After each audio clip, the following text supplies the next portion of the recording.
నమస్కారం friends. So నేను పెట్టిన టైటిల్ ప్రకారం ఇది కాశ్మీర్లో దాదాపు ఒక 20 మందికి పైగా 26 అంటున్నారు, 28 అంటున్నారు. So around more than 25 okay. So చనిపోవడం జరిగింది, లేకపోతే ఉగ్రవాదుల చేతిలో చంపడం జరిగింది అనేది. ఎనీ వైలెన్స్, ఎవరైనా ఏ కులమైనా ఏ మతమైనా భారతీయులే. సింపుల్. భారతీయులు కాకపోయినా సరే అక్రాస్ ద వరల్డ్ ఎవరిని చంపే హక్కు లేదు. సమస్యకి శాంతియుతంగా పరిష్కారం రాబట్టవచ్చు. ఓకే. సో ఎవరిని చంపినరు అది ఇన్వెస్టిగేషన్ జరగాలి, దోషులకు శిక్షలు పడాలి. ఎవరైనా సరే, ఏ కులమైనా ఏ మతమైనా ఏ జాతి అయినా ఏ దేశపోడైనా ఎవరైనా సరే. Okay. The culprits have to be punished. కానీ అది ఎంతవరకు నిష్పక్షపాతంగా విచారణ జరుగుతుంది, ఎంతవరకు దోషులకు శిక్షలు పడతాయి, మోడీ గారి ఈ బీజేపీ ఆర్ఎస్ఎస్ ఈ దుర్మార్గుల పాలనలో ఇప్పటివరకు ఎంతవరకు వాటికి శిక్షలు అనేది మనం గమనించాలి. కాంగ్రెస్ హయాంలో మాత్రం ఎలాంటి దాడి జరిగినా అది ఎవరు చేసినా నిష్పక్షపాతంగా విచారణ చేయడం జరిగింది, దోషులకు శిక్షలు వేయడం జరిగింది.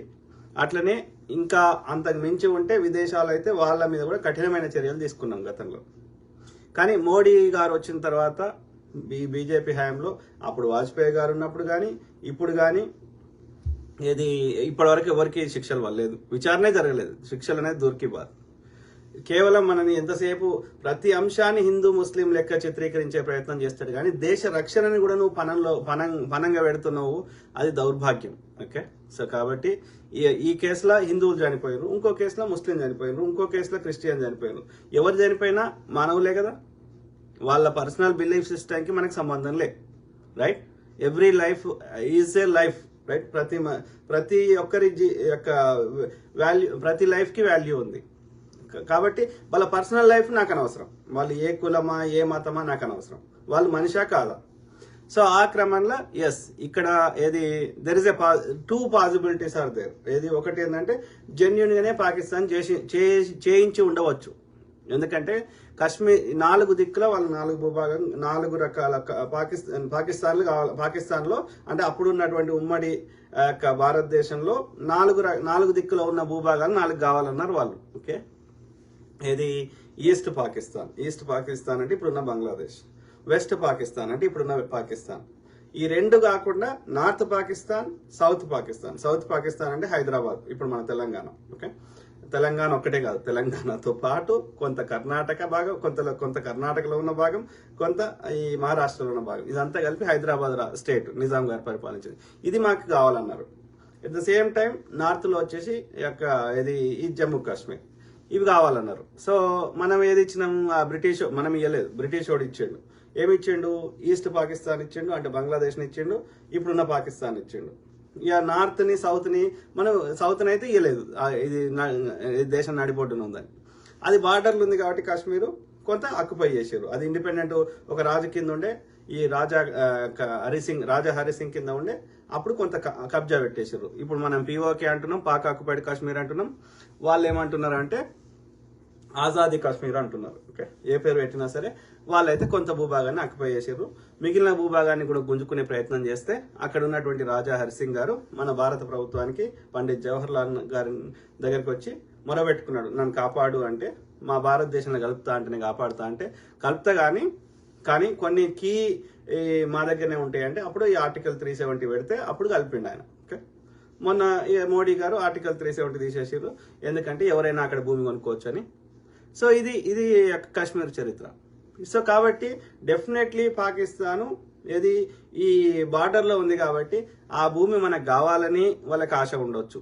లేదు అంటే దాన్ని ఎట్లయితే బీజేపీలు హిందూ ముస్లిం అని ఎట్లయితే దాన్ని అంశాన్ని వాడుకుంటారో అట్లా వాళ్ళు కూడా కాశ్మీర్ వాడుకొని ఎన్నికలు గెలిచే ప్రయత్నం, వాళ్ళ ఫెయిల్యూర్స్ నుంచి, వాళ్ళ అడ్మినిస్ట్రేషన్ ఫెయిల్యూర్స్ నుంచి, అక్కడి ప్రజల వీళ్ళ ఫెయిల్యూర్స్ నుంచి మన దృష్టి మరల్చడానికి హిందువులను కొట్టి ముస్లింలను కొట్టి ప్రచారం చేస్తుండే కదా, అట్లా వాళ్ళు కాశ్మీర్ సమస్యను వాడుకుంటుండొచ్చు. మేము కాశ్మీర్ పట్టుకొని వస్తాము కాబట్టి మాకు ఓటేది అంటే ఈ మిగతా వాడు ధరలు పెంచినాయి, మిగతా వాడి ఫెయిల్యూర్స్, వాళ్ళ దోపిడీ చేసినాయి, అవన్నీ వాళ్ళు మర్చిపోతుండొచ్చు అక్కడ పాకిస్తానీ సోదరులు సోదరీమణులు. రైట్. సో కాబట్టి they might be using that for a political gain. కానీ నేనేమంటున్నా, ఇట్స్ నాట్ పాసిబుల్. పాకిస్తాన్ దగ్గర ఉన్న భూభాగాన్ని మనము గుంజుకునే శక్తి లేదు, గుంజుకోలేము. ఎందుకంటే ఇప్పుడు అన్ని ఎవరు ఏ దేశ భూభాగాన్ని ఏటు కొంచెం తీసుకునే ప్రయత్నం చేసినా, అది చిన్న దేశమైనా పెద్ద దేశమైనా వరల్డ్ వార్ అయ్యే స్థాయికి ఇప్పుడు చేరినాయి. ఇప్పుడు రష్యా ఒక చిన్న భూమి గుంజుకుందామని ప్రయత్నం చేస్తే ఆ ఉక్రెయిన్లో ఏమవుతుంది? ఎందుకంటే ఈ ఉక్రెయిన్లో పోయి ఉక్రెయిన్ నేటోల కింద జాయిన్ అయ్యి ఆ రష్యా పక్కకు వచ్చి వీళ్ళ యొక్క అణుబాంబులు పెడతా అంటే ఊకోడు కదా రష్యా వాడు. సో అందుకని ఆ యొక్క ఇప్పుడు యుక్రెయిన్ యుద్ధం అవుతుంది, రైట్? సిమిలర్లీ ఇప్పుడు పాలస్తీనా గాజా స్ట్రిప్ ని ఇజ్రాయెల్ తీసుకునే ప్రయత్నం చేస్తుంటే అక్కడ యుద్ధం అవుతుంది. అంటే ఏమంటున్నా, పాకిస్తాన్ ఒకప్పుడు తీసుకోగలుగుతుండే, చైనా వాడు మన దగ్గర తీసుకోగలుగుతుండే, కానీ ఇప్పుడు చైనా వాడు వేరే దేశము భూమిని ఆక్యుపై చేసేస్తే అంటే పెద్ద దేశమైనా, బలమైన దేశమైనా, చిన్న దేశమైనా ఇంకో దేశం యొక్క భూభాగాన్ని ఆక్రమించే ప్రయత్నం చేస్తే వరల్డ్ వార్లు అవుతున్నాయి. ఎందుకంటే ఆ చిన్న దేశమైన పెద్ద దేశమైనా దాని వెనకాల పెద్ద దేశాలు కనిపిస్తున్నాయి. ఎందుకంటే ప్రతి పెద్ద దేశము ఆ పెద్ద దేశం they want to become the super power అన్నప్పుడు ఏం చేస్తున్నారు? ఏ కారణాన్ని వాడుకొనైనా వాళ్ళు ద ఆపర్చునిటీని తన దిక్కు మలుపుకునే ప్రయత్నం చేస్తారు. ఇప్పుడు పాకిస్తాన్ ఉంది, పాకిస్తాన్ వెనకాల ఎవరున్నారు? చైనా ఉంది, రైట్? చైనాకి కావాల్సిన అన్ని సహాయ సహకారాలు వాళ్ళు అందిస్తున్నారు. ఎందుకంటే వాళ్ళకు ఈ భారతదేశంతో ఎప్పుడైనా థ్రెట్ ఉంది కాబట్టి చైనాని వాడుకుంటున్నాడు. ఇప్పుడు సేమ్ థింగ్, అమెరికా ఇంకో దేశం ఆక్యుపేయాలంటే దాని వెనకాల చైనా ఉంటుంది, చిన్న దేశం ఏం కావచ్చు. ఒకప్పుడు ఏ దేశమైనా లాక్కునే పరిస్థితి ఉండే, కానీ ఇప్పుడు లేదు. నేను చెప్పదలుచుకున్న సారాంశం. కాబట్టి నేను ఏమంటున్నా, భారతదేశంలో ఆ యొక్క మెజారిటీ కాశ్మీర్ భారతదేశంలో ఉంది. సో అది భారతదేశంతో ఉంటుంది. ఇక కొంత భూభాగం కాశ్మీర్ తోటి ఉంది, పాకిస్తాన్ తోటి ఉంది, అది పాకిస్తాన్ తోటి ఉంటుంది. కాబట్టి దీన్ని పర్మనెంట్ గా శాశ్వత పరిష్కారం నీ దగ్గర నువ్వే తీసుకోరా నాయన, నా దగ్గర నేను ఉంచుకుంటా, మధ్యలో ఈ గొడవ వద్దు, డన్, ఇట్స్ ఓవర్ అన్న కామన్ సెన్స్ వాళ్ళకి ఎందుకు లేదు ఆ పాకిస్తాన్ వాళ్ళకి అనేది ఆలోచించాలి. ఆ దిశగా మోడీ గారు ఇది ఐక్యరాజ్య సమితిలో కానీ, భద్రతా సమితిలో కానీ ఇన్ని దేశాలు తిరుగుతాడు, కానీ ఒక్క దేశంతో ఒక డీల్ చేసుకురాడు. దీనికి ఈ సమస్యకి శాశ్వత పరిష్కారం చూపెట్టాలి. మరి ట్రంప్ నా దోస్త్ అంటాడు అన్నప్పుడు ట్రంప్ను ఒప్పించాలి కదా. పాకిస్తాన్ కామ్గారా, ఈ భూభాగం రాదు, నువ్వు ఇట్లా పిచ్చి చేయకు, ఇట్లా అటాకులు చేయకని చెప్పాలి కదా. సేమ్ థింగ్ ఇప్పుడు బంగ్లాదేశ్ ని పాకిస్తాన్ రెండు ముక్కలు చేసి బంగ్లాదేశ్ ని ఆ పాకిస్తాన్లకి వెళ్ళి సపరేట్ చేసి దాన్ని సపరేట్ చేసినామని వాళ్ళు కోపం పెట్టుకున్నారు, ఇందిరాగాంధీ గారి మీద కానీ భారతదేశం మీద కానీ. అందుకని ఏం చేస్తారు, పంజాబ్ ను కూడా మీ దేశం నుంచి సపరేట్ చేస్తామని అక్కడ ఈ ఖలిస్తానీ ఈ గొడవ చేస్తారు. ఎందుకంటే వాళ్ళకి బార్డర్ కాబట్టి, రైట్? సో ఇవి ఉన్నాయి. పాకిస్తాను వాళ్ళు ఆశపడ్డారు. ముస్లిమ్స్ ఎక్కడెక్కడైతే ఉండారో అప్పుడు, ఓకే, ఏది విభజన కాకముందు, దేశం రెండు ముక్కలు కాకముందు ఎక్కడెక్కడ ముస్లిం జనాభా ఎక్కువ ఉండేనో ఆ భూభాగాలు మాకు ఇచ్చేయమన్నారు. లేకపోతే ముస్లిం రాజులు పరిపాలించిన భూభాగాలు, అది కరెక్ట్ వర్డ్, ముస్లిం ఎక్కువ ఉన్నది కాదు, ముస్లిం రాజులు పరిపాలించిన భూభాగాలు మాకు ఇవ్వమన్నారు. ఇవ్వమంటే మనం ఇవ్వలేదు, ఓన్లీ రెండే ఇచ్చినాం. మనం కూడా ఇవ్వలేదు, బ్రిటిష్ వాడు ఇచ్చిండు. ఓకే, గాంధీ గారు ఏమన్నారు, ఏది నా శవమన్న పోవాలి కానీ నేను దేశం రెండు ముక్కలు కానీ అన్నారు. జిన్నా గారు మొండిపాటు పట్టిరు, దానికి అన్ని రకాల సహకరించింది బ్రిటిష్ వాడు. Okay, simple. ఎందుకంటే బలమైన దేశాలు ఉంటే ఎప్పుడైనా వాళ్ళకి థ్రెట్ కాబట్టి చిన్న చిన్న ముక్కలు వాడికి పగ పెట్టుకున్నాడు, వెళ్ళిపోమన్నామని పగ పెట్టుకొని అట్లా చేసాడు. సో అయితే ఇక్కడ ఏం చెప్తున్నా, yes there is a possibility Pakistan చేసి ఉంటుంది. ఓకే, కానీ ఇంకో డౌట్ ఏంటంటే పాకిస్తాన్ వెనకాల ఉండి వీళ్ళే చేయించిర్రా అని కూడా మనకు డౌట్ వస్తుంది. బీజేపీ ఎందుకు డౌట్ వస్తుంది? గతంలో చాలా చేసిర్రు, దొరికిర్రు. కానీ బీజేపీ హయాంలో ఎన్ని దాడులు జరిగినా ఒక్కదానికి విచారణ జరిగేది, దోషులకు శిక్షలు పడే. What is the indication of that? వీళ్ళు ఎప్పుడైతే ఆ దేశాలకు వేసి వస్తారో ఇమ్మీడియట్ గా దాడులు జరుగుతాయి. వాజ్పేయి గారు సంజౌతా ట్రైన్ పట్టుకొని పోయిండు.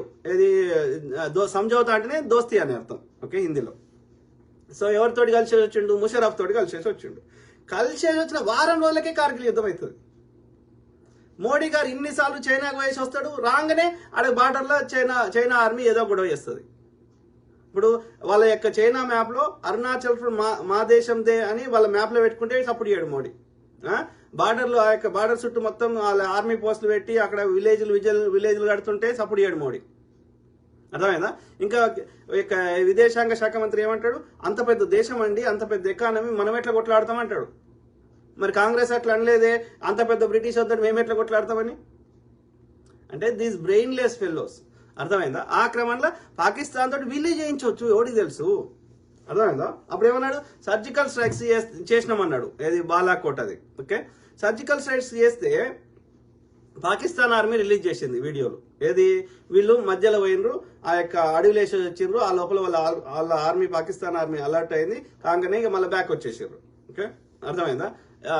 ఆ లోపల ఏమైంది, ఒకటి పడిపోయాడు, ఆయన పేరుని మర్చిపోయింది. ఓకే, ఒక మన ఆర్మీకి చెందిన, మళ్ళీ ట్రంప్ తోటి ఫోన్ చేయిస్తే అప్పుడు విడుదల చేశారు. ఓకే, సో ఆ క్రమంలో వాళ్ళు రిలీజ్ చేశారు ఫోటోలు, అడవిలో వేసేసి వచ్చారు. వీళ్ళు ఏమంటారు, మేఘాలు ఫోటోలు రిలీజ్ చేయమని మనం అడిగినాం, వీడియోలో ఫోటోలు అంటే మేఘాలు అడ్డం వచ్చినాయి అని చెప్తున్నాడు. ఫోటో తీయడానికి మేఘాలు అడ్డం వస్తే మరి బాంబులు వేయడానికి మేఘాలు అడ్డం రాలేదా? అంటే దాన్ని కూడా కరెక్ట్ ఎన్నికల ముందు చేసారు, పొలిటికల్ గెయిన్ కోసం వాడుకున్నారు. అంటే ఏమంటున్నా, పాకిస్తాన్ తోటి ఈ బీజేపీ ఆర్ఎస్ఎస్ చేయించినా మనం ఆశ్చర్యపోవద్దు అని చెప్తున్నా, చైనా తోటి చేయించినా ఆశ్చర్యపోవద్దు అని చెప్తున్నా. అది కాకుండా విత్ ఇన్ ద భారతదేశంలో ఎన్ని దాడులైనాయో అన్ని కాంగ్రెస్ హయాంలో ఉన్నప్పుడైనా, లేకపోతే ఇప్పుడు బీజేపీ వచ్చినాకైనా, ఏది అందులో ఒకటి రెండు పాకిస్తాన్తో జెన్యున్గా అయినాయి, ఆ స్వతంత్రం వచ్చే కొత్తలు అయినాయేమో కానీ మిగిలిన అన్ని దాదాపు ఇంక్లూడింగ్ పాకిస్తాన్, చైనా తోటి కూడా ఈ బీజేపీ ఆర్ఎస్ఎస్ తోటే చేయించి ఉంటాడు. అర్థమైందా? ఎందుకంటే వానికి హిందువులను కొట్టాలే, దీన్ని ఆసరాగా చేసుకొని 10% ఉన్న ముస్లింలు కొట్టారని ప్రచారం చేసి దీన్ని పొలిటికల్ గెయిన్కు వాడుకోవాలి. కాదు అయితే చెప్పండి, ఇప్పుడు కాంగ్రెస్ హయాంలో పార్లమెంట్ మీద దాడి జరిగింది, అది కూడా వాజ్పేయి ఈ బీజేపీ పాలనలోనే జరిగింది. కానీ విచారణ కాంగ్రెస్ ప్రభుత్వం మారినాక కాంగ్రెస్ వచ్చినాక కాంగ్రెస్ నిష్పక్షపాతంగా విచారణ చేసి అఫ్జల్ గురి అనేట ఆయనకు ఉరిదీసింది, రైట్? అట్లనే ముంబై దాడులు జరిగింది, ముంబై దాడులు జరిగితే అది అప్పుడే అందరినీ చంపేశారు, ఒక్కడు మిగిలిండు కసబ్ అనేటోడు, వానికి కూడా ఉరి శిక్ష వేసింది, రైట్? ఆ యొక్క దిల్షునార్ దాడులు, బాంబు దాడులు పెట్టిన వానికి భక్తులు అంటోని నేపాల్ వారిపోతుంటే వానికి శిక్షలు వేసింది. కానీ అదే బీజేపీ ఆయనలో వాళ్ళు కాందహార్లో ఒక ఫ్లైట్ హైజాక్ చేశారు మనది. ఎందుకంటే 3 తీవ్రవాదులను అరెస్ట్ చేసి లోపల పెడితే కాంగ్రెస్ ప్రభుత్వం వాళ్ళని ఇడిపిమని ఈ వాజ్పేయి గారి టైంలో వాళ్ళు ఫ్లైట్ని హైజాక్ చేశారు ఇక్కడ కాందహార్లో, ఆఫ్ఘనిస్తాన్లో. చేస్తే ఏం చేసిండు ఈ వాజ్పేయి గారు, 3 తీసుకొని అప్పచెప్పొచ్చాడు. ఆ 3 పోయి మళ్ళీ కొత్త వాళ్ళకి ట్రైనింగ్ ఇచ్చి ఈ పిఓకేలో మళ్ళీ దిల్షునార్ దాడులు ఇవన్నీ చేయించారు. అంటే ఇక్కడ చూడండి, వాడు కాంగ్రెస్ అంటాడు, కాంగ్రెస్ ఏమో ఇట్లా చేస్తుంది, దేశానికి కావాల్సిన నిర్మిస్తుంది, ఆ నిర్మించే వాటిలో హిందువులే పనిచేసే వాళ్ళు ఉన్నారు, హిందువులే వాటి లబ్ధి చేకూరుతున్నారు, నవోదయ విద్యాలయాలు, ఐఐటీలు, ఇంకా ఇంకోటి ఏది ఈ యొక్క సెక్యూరిటీ సంబంధించి ఎన్ఐఏ ఎవరు పెట్టారు, కాంగ్రెస్ పెట్టింది. రీసెర్చ్ అండ్ అనాలిసిస్ వింగ్ ఎవరు పెట్టారు, కాంగ్రెస్ పెట్టింది. మొట్టమొదటి ఫస్ట్ న్యూక్లియర్ వెపన్ తయారు చేసింది ఎవరు, కాంగ్రెస్ చేసింది. బాబా అటామిక్ రీసెర్చ్ సెంటర్ పెట్టింది ఎవరు, కాంగ్రెస్ పెట్టింది. అంటే దేశాన్ని రక్షించే అన్ని వ్యవస్థలు ఎవరు ఏర్పాటు చేసారు, జలంతర్గాములన్నింటినీ కాంగ్రెస్ ఏర్పాటు చేసింది. అయినా వాడు కాంగ్రెస్ అంటాడు. కానీ అప్పుడు కాంగ్రెస్ ప్రభుత్వాన్ని కూల్చడానికి, హిందూ ముస్లిం సెంటిమెంట్ రేపడానికి ఇప్పుడు కూడా చేస్తుంది ఎవరు, వీళ్ళే, ఈ బీజేపీ ఆర్ఎస్లే, అవునా కదా? కాబట్టి ఇందులో నేనేమంటున్నా, నిష్పక్షపాతంగా విచారణ జరిపి దోషులకు శిక్షలే. మేము నమ్ముతాం దీన్ని సెంటిమెంట్గా వాడుకుంటా, నీ ఫెయిల్యూర్స్ నుంచి ప్రజల దృష్టి మరల్చి దీన్ని ఓటు బ్యాంకు మలుచుకుంటా అంటే కలవదు అట్లా. ఇప్పుడు ఈ వక్ఫ్ తెచ్చినావు కదా, దీనికి నిరసన వస్తుందని చెప్పి ఏది నువ్వు ప్రజల దృష్టి మరల్చడానికి నువ్వే చేస్తున్నావా, తెలియదు. ఓకే, అందుకే అంటున్నా, విచారణ జరిగి దోషులకు శిక్షలు ఇవ్వడన్నంత వరకు ఓకే తప్పకుండా నువ్వు చేస్తలేవంటే నువ్వే చేయిస్తున్నట్లు లెక్క. దేశంలోకి 200 కేజీల ఆర్డీఎక్స్ ఎందుకు వచ్చింది, ముందు రోజు ఆర్మీ పోస్ట్ అక్కడ ఎందుకు లేకుండా పోయింది, ఆ చెక్ పోస్టు, ఇప్పటి వరకు ఎవరు సమాధానం చెప్పారు. మొన్న పార్లమెంట్ ఎన్నికల కంటే ముందు నిండు పార్లమెంట్లో పొగ బాంబు పెట్టారు. అది కూడా పార్లమెంట్ శాసనాలు చేసే ఎంపీలకే భద్రత లేకపోతే సామాన్యులకు ఎట్లుంటుంది కదా. మరి ఆ పార్లమెంట్లోకి ఆ పొగ బాంబు పెట్టింది ఎవరు, ఇప్పటి వరకు విచారణ జరిగిందా? అది బిపిన్ రావత్ గారు, ఆయన వైఫ్ తోటి అక్కడ ఎన్నికల ముందే జరుగుతుంది. అది ఇప్పటి వరకు ఆ బ్లాక్ బాక్స్లో ఏముంది, ఎందుకు కారణం ఏంది, వచ్చిందా బయటకి? కాంగ్రెస్ హయాంలో అట్లా లేకుండే, ప్రతి విచారణ నిష్పక్షపాతం జరిగింది, దోషులకు శిక్షలు పడ్డాయి.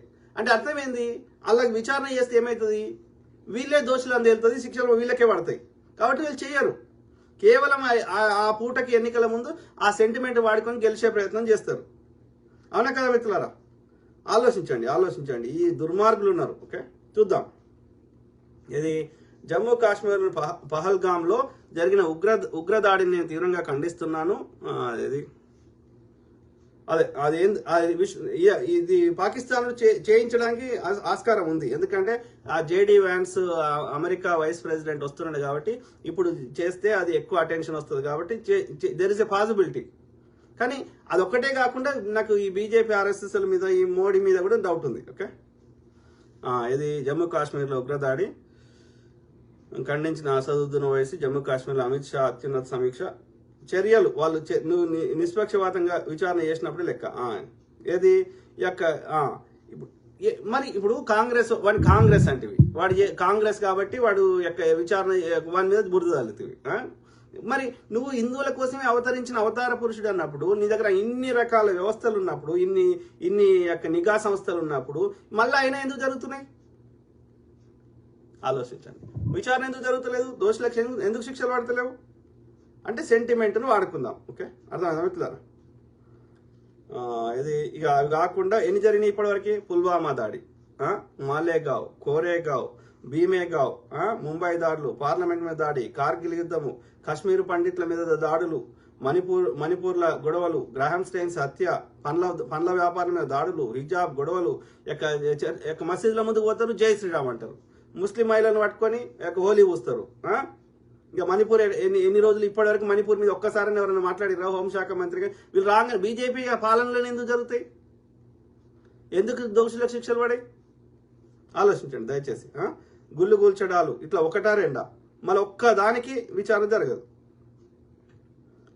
ఇది సో ఆ క్రమంలో ఇది వీళ్ళు గొప్ప చెప్తారు కదా, వీళ్ళ కాలంలో అటాక్ జరగలేదు, అన్ని కాంగ్రెస్ హయాంలో జరిగినాయని. కాంగ్రెస్ హయాంలో చేసింది వీళ్ళే. ఓకే, కానీ అక్కడ దోషులకు శిక్షలు పడ్డాయి, మళ్ళీ కాకుండా చర్యలు తీసుకున్నాం. కానీ ఇప్పుడు చూడు, ఇప్పుడు తమిళనాడులో ఎన్ని ఎక్కువ దాడులు జరుగుతున్నాయా, బీజేపీ పాలిత రాష్ట్రాల్లో ఎక్కువ దాడులు జరుగుతున్నాయా? మీరే చెప్పండి, కామన్ సెన్స్ వాడండి. టెర్రర్ అటాక్స్ అంటారు మోడీ ప్రధాని అయినాక ఎక్కడెక్కడ జరిగినాయి? ఇగో 2014లో అస్సాంలో జరిగింది, బెంగళూరులో జరిగింది, బెంగళూరు బాంబు. తర్వాత జమ్మూ కాశ్మీర్లో జరిగింది, అక్కడ 6 ఎప్పుడు అస్సాంలోనేమో 85 మంది చచ్చిపోయారు, బెంగళూరులో 1 చచ్చిపోయారు, జమ్మూ కాశ్మీర్లో 6 చచ్చిపోయారు. 2015లో మణిపూర్లో 176 మంది చచ్చిపోయారు. తర్వాత 2015లో గుర్దాస్పూర్ అటాక్ ఇన్ డీనాపూర్, ఇది గుర్దాస్పూర్ పంజాబ్లో 10 మంది చచ్చిపోయారు. 2016లో పఠాన్కోట్ అటాక్, ఏది పఠాన్కోట్, తర్వాత 7 చచ్చిపోయారు. తర్వాత పాంపోర్ అటాక్, పాంపోర్ అక్కడ ఏది 2016లో 8 మంది చచ్చిపోయారు. తర్వాత కోక్రాఝర్ షూటింగ్, ఏది అస్సాంలో 14 మంది చచ్చిపోయారు 2016లో. తర్వాత 2016లో యూరియా అటాక్, ఇది జమ్మూ కాశ్మీర్లో 23 మంది చచ్చిపోయారు. తర్వాత బారాముల్లా 2016లో ఏది 5 చచ్చిపోయారు జమ్మూ కాశ్మీర్. తర్వాత 2016లో హంద్వారా అటాక్, ఎక్కడది రాష్ట్రీయ రైఫిల్స్ క్యాంప్ జమ్మూ కాశ్మీర్. తర్వాత ఎంతమంది కౌంట్ లేదు ఇక్కడ. సో తర్వాత 2016లో నగ్రోటా ఆర్మీ బేస్ జమ్మూ కాశ్మీర్ 10 మంది చచ్చిపోయారు. తర్వాత 2017లో Bhopal Ujjain passenger train bombing, ట్రైన్ల బాంబు పెట్టారు, ఓకే, మధ్యప్రదేశ్లో. తర్వాత 2017లో సుక్మా అటాక్, సుక్మా డిస్ట్రిక్ట్ ఛత్తీస్గఢ్ 26 మంది చచ్చిపోయారు. తర్వాత అమర్నాథ్ యాత్ర అటాక్, ఇది అనంతనాగ్ జమ్మూ కాశ్మీర్ 8 మంది చచ్చిపోయారు, ఇది 2018లో. తర్వాత 2018లో సుక్మా చెప్పిన. తర్వాత పుల్వామా అటాక్ 2019లో 46 మంది చచ్చిపోయారు జమ్మూ కాశ్మీర్, ఓకే. తర్వాత ఇది 2019లో జమ్మూ బస్టాండ్ దగ్గర జమ్మూ సిటీ కాశ్మీర్ 3 చచ్చిపోయారు. 2019లో దంతేవాడ ఛత్తీస్గఢ్ 5 చచ్చిపోయారు. తర్వాత ఏది జమ్మూ కాశ్మీర్లో కిస్టావర్లో జమ్మూ కాశ్మీర్లో 2019లో 2 చచ్చిపోయారు. తర్వాత గడ్చిరోలి నక్సల్ బాంబింగ్ మహారాష్ట్ర, ఇది దక్కన్ ప్లాటో 16 మంది చచ్చిపోయారు. తర్వాత కశ్మీర్ అటాక్, ఇది అవంతిపుర 2019లో 6 చచ్చిపోయారు. సుక్మా మావోయిస్ట్ అటాక్ ఛత్తీస్గఢ్ 17 మంది చచ్చిపోయారు, ఇది 2020లో. 21లో సుక్మా బీజాపూర్ అటాక్, సుక్మా డిస్ట్రిక్ట్ ఛత్తీస్గఢ్లో 22 + 9 అంటే 31 మంది చచ్చిపోయారు. 2023లో ఇలాతూర్ ట్రైన్ ఆర్సన్ బాంబు, ఇక్కడ కోజికోడ్ కేరళలో 3 చచ్చిపోయారు. తర్వాత పూంచ్ రాజౌరి జమ్మూ కాశ్మీర్ 5 చచ్చిపోయారు 2023లో. దంతేవాడ బాంబు, ఇది 11 మంది చచ్చిపోయారు ఎప్పుడు 2023లో. జైపూర్ ఎక్స్ప్రెస్ 2023లో మహారాష్ట్రలో, ఇది పాల్ఘర్ 3 చచ్చిపోయారు. తర్వాత ఎర్నాకుళం యెహోవా విట్నెస్ కన్వెన్షన్ సెంటర్ బాంబ్లాస్ కొచ్చి కేరళ 3 చచ్చిపోయారు 2023లో. ఇవి కాకుండా మళ్ళా ప్రధానమంత్రి అయినాక ఇంకా 10 కంటే ఎక్కువ యాక్సిడెంట్లు అయినాయి. ఇవి కాకుండా ట్రైన్లు ఇవన్నీ కూలిపోయినాయి. ఇవన్నీ ఏమంటారు? వీటిని ఎవరు చేయిస్తున్నారు? ఎందుకు విచారణ జరగదు? ఎందుకు దోషులకు శిక్షలు పడే? ఎవడు చేసినా సరే అయ్యా, ఏ మతం వాడు చేసినా సరే. ఇవి కాకుండా ఇక బిల్కిడ్స్ బానోద్ ఏంది, గోద్రా సంఘటన ఏంది, ఇవన్నీ మనకు తెలిసినాయి కదా, రైట్? ఇంకా నేను డీప్గా అవన్నీ చూపెట్టుకోండి చెప్తాను. ఇక పొగ బాంబు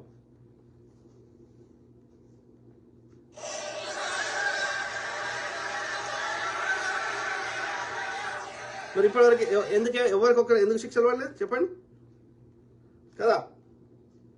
అంటే ఇది వాళ్ళ ఫెయిల్యూర్స్ నుంచి ప్రజల దృష్టి మరల్చడానికి ఇక వీళ్ళే చేయిస్తారు, మళ్ళీ వాళ్ళ యొక్క వేరే వాళ్ళని చూపెడతారు. ఇక చూడండి, హోంశాఖ మంత్రి చెప్తున్నాడు.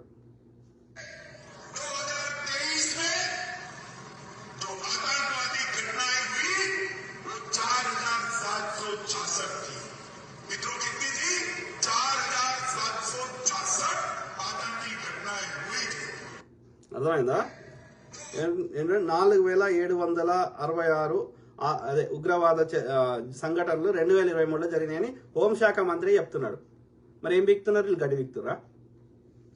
ఆలోచించారు మిత్రులారా. ఓకే, ఈమెనేమో ఆ యొక్క IPS అధికారి సంజీవ్ భట్ కూతురు. Tying Narendra Modi directly to the orchestration of the 2002 riots, the assassination of Harin Pandya, who was then the Home Minister of the state of Gujarat, as well as numerous extrajudicial killings that happened in Gujarat in the name of protecting Narendra Modi at that point in time. అర్థమైందా? ఆమె ఏం చెప్తుందంటే, గోద్రా సంఘటన చేయించారని వాళ్ళ డాడీని తప్పుడు కేసులో పెట్టి 20 ఏళ్ళ 30 ఏళ్ళ నుంచి జైల్లో పెట్టారు. ఓకే, అది కాకుండా ఆ గోద్రా సంఘటన సంబంధించి ఎవరు సాక్షులున్నా అందరిని చంపేశారు. అక్కడ హోంశాఖ మంత్రి ఉండే హీరైన్ పాండ్యా, ఆయన కూడా చంపేశారు. అంటే ఎవరు చేయించారు? That you regret the killings that happened? Why can't you say that maybe the government should have done more to protect them? What I have to say, I have said at that time, and you can find out my statements. Just say it again. Uncle ji पानी पिला दीजिए, मेरा गला सूख रहा है. इनका हिंदुस्तान के प्रधानमंत्री के साथ क्या रिश्ता है? कैसा रिश्ता है? देश जानना चाहता है, तो देश जानना चाहता है. ये देखिए रिश्ता. Please. अंकल जी पानी पिला दीजिए, मेरा गला सूख रहा है. What steps are you and your government willing to take to improve the rights of Muslims and other minorities in your country and to uphold free speech? Uncle ji पानी पिला दीजिए, मेरा गला सूख रहा है. అర్థమైందా వింటున్నారా? అర్థమైందా? తెలిసిపోతుంది, ఆ ముఖంలో తెలిసిపోతుంది ఎవరు ఏందనేది. అర్థమైందా?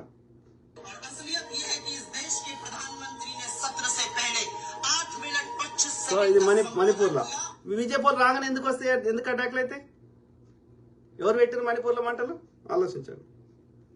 The bulldozing of Muslim homes, it marks a moment in time where you're seeing a transition from a sort of fragile, flawed democracy, transitioning pretty openly. So basically ఏం చెప్తుంది అక్కడ? ఏది బుల్డోజర్లు పెట్టి అన్ని ముస్లిమ్స్ ఇల్లు గులగొడుతుందని చెప్తున్నది. ఓకే, ముస్లింలను ఇబ్బంది పెడితే హిందువులకు మంచి చేసినట్టు కాదు, అందరికి దరిద్రం చేస్తున్నావు నువ్వు, వాళ్ళని బూచిగా చూపెడుతున్నావు అంతే. ఇక గాంధీని చంపింది అయితే అందరికి తెలుసు కదా. అది ఢిల్లీ 1948 జనవరి 30 శుక్రవారం రోజులాగానే ఆ రోజు సో మొదలైంది. అది ఎవరు చంపినరు? వీళ్ళే. అది మనకు తెలిసినదే కదా. ఇక రైతులు ఏమంటారు నిరసన తెలపనియలేదు. రైతులకు ఎన్ని సువ్వలు పెట్టాడో చూడు. भारत लोकतंत्र की जननी है, मदर ऑफ डेमोक्रेसी है. हम अपने लोकतांत्रिक आदर्शों को सर्वोपरि मानते हैं, अपने संविधान को सर्वोपरि मानते हैं. इसलिए यह वही दिन है, भारत के इतिहास का काला दौर था. लाखों लोगों ने पूरी ताकत से विरोध किया था.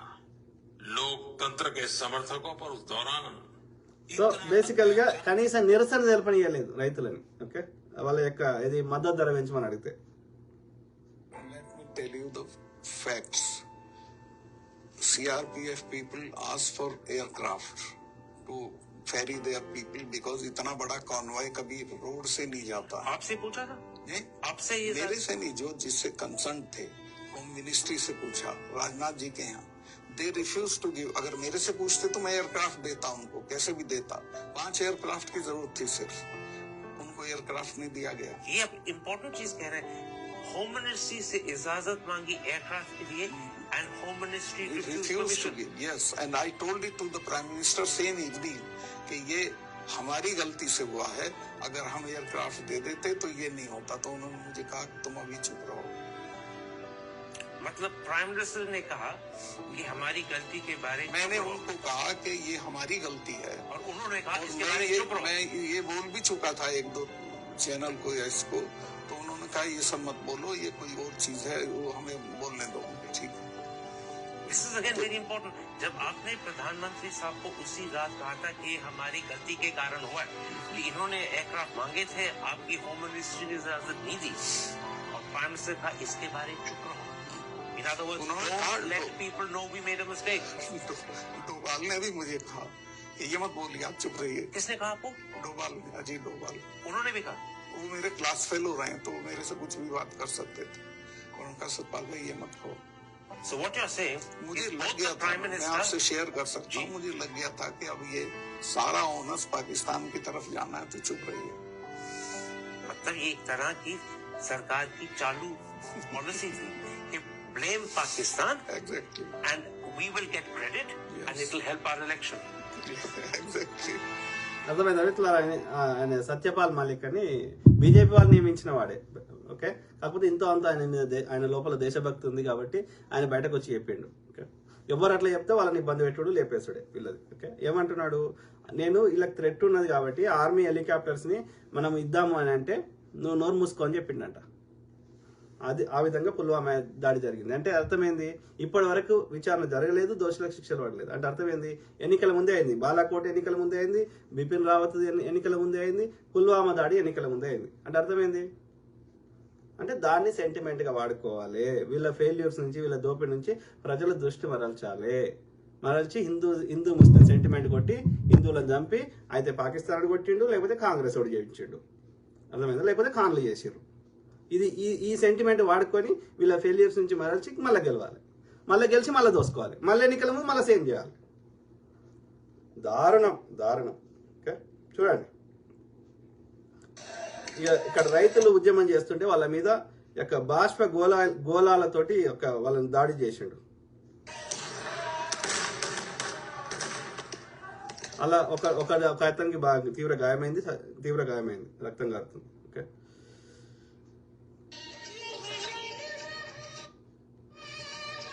ఓకే, చూడండి ఎట్లా బుల్డోజర్ తోటి ముస్లింల ఇల్లు అందరి ఎట్లా గులగొడుతున్నారు. అర్థమైందా?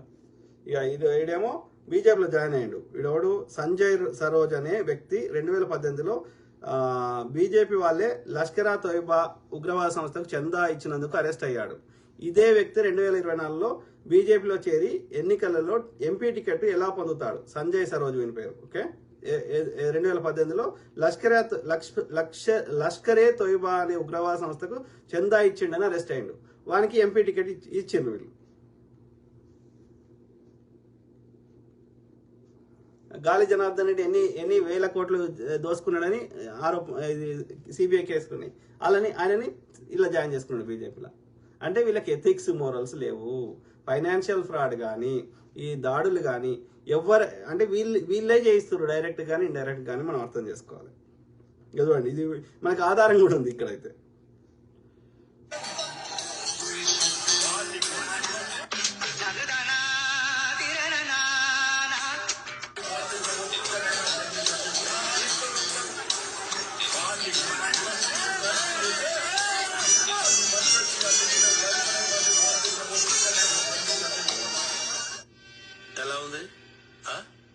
ఎలా ఉంది?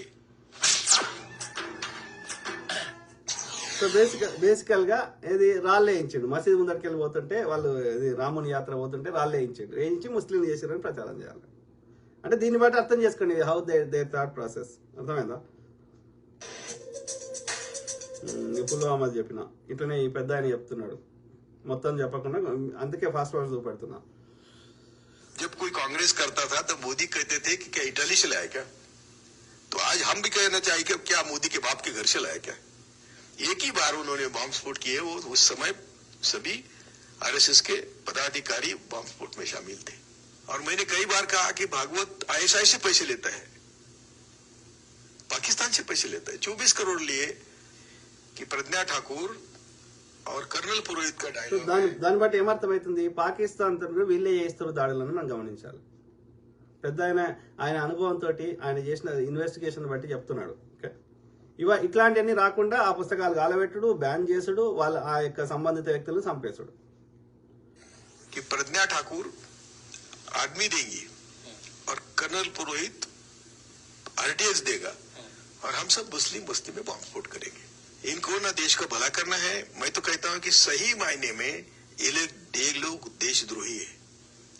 जो भी देश में दंगे होते हैं, बम स्फोट होते हैं, 18 बम स्फोट करवाए, फायदा किसको हुआ? नाम तो मुस्लिमों को लिया। यदि हम तो सब कमीशन की बात करते हैं कि जहां भी दंगे हुए, जब भी दंगे हुए, सब इन्होंने करवाए। बाबरी मस्जिद गिराई, फायदा किसको हुआ? ఒకటే బ్రదర్ ఒకటే మిత్రులారా अहमदाबाद हुआ।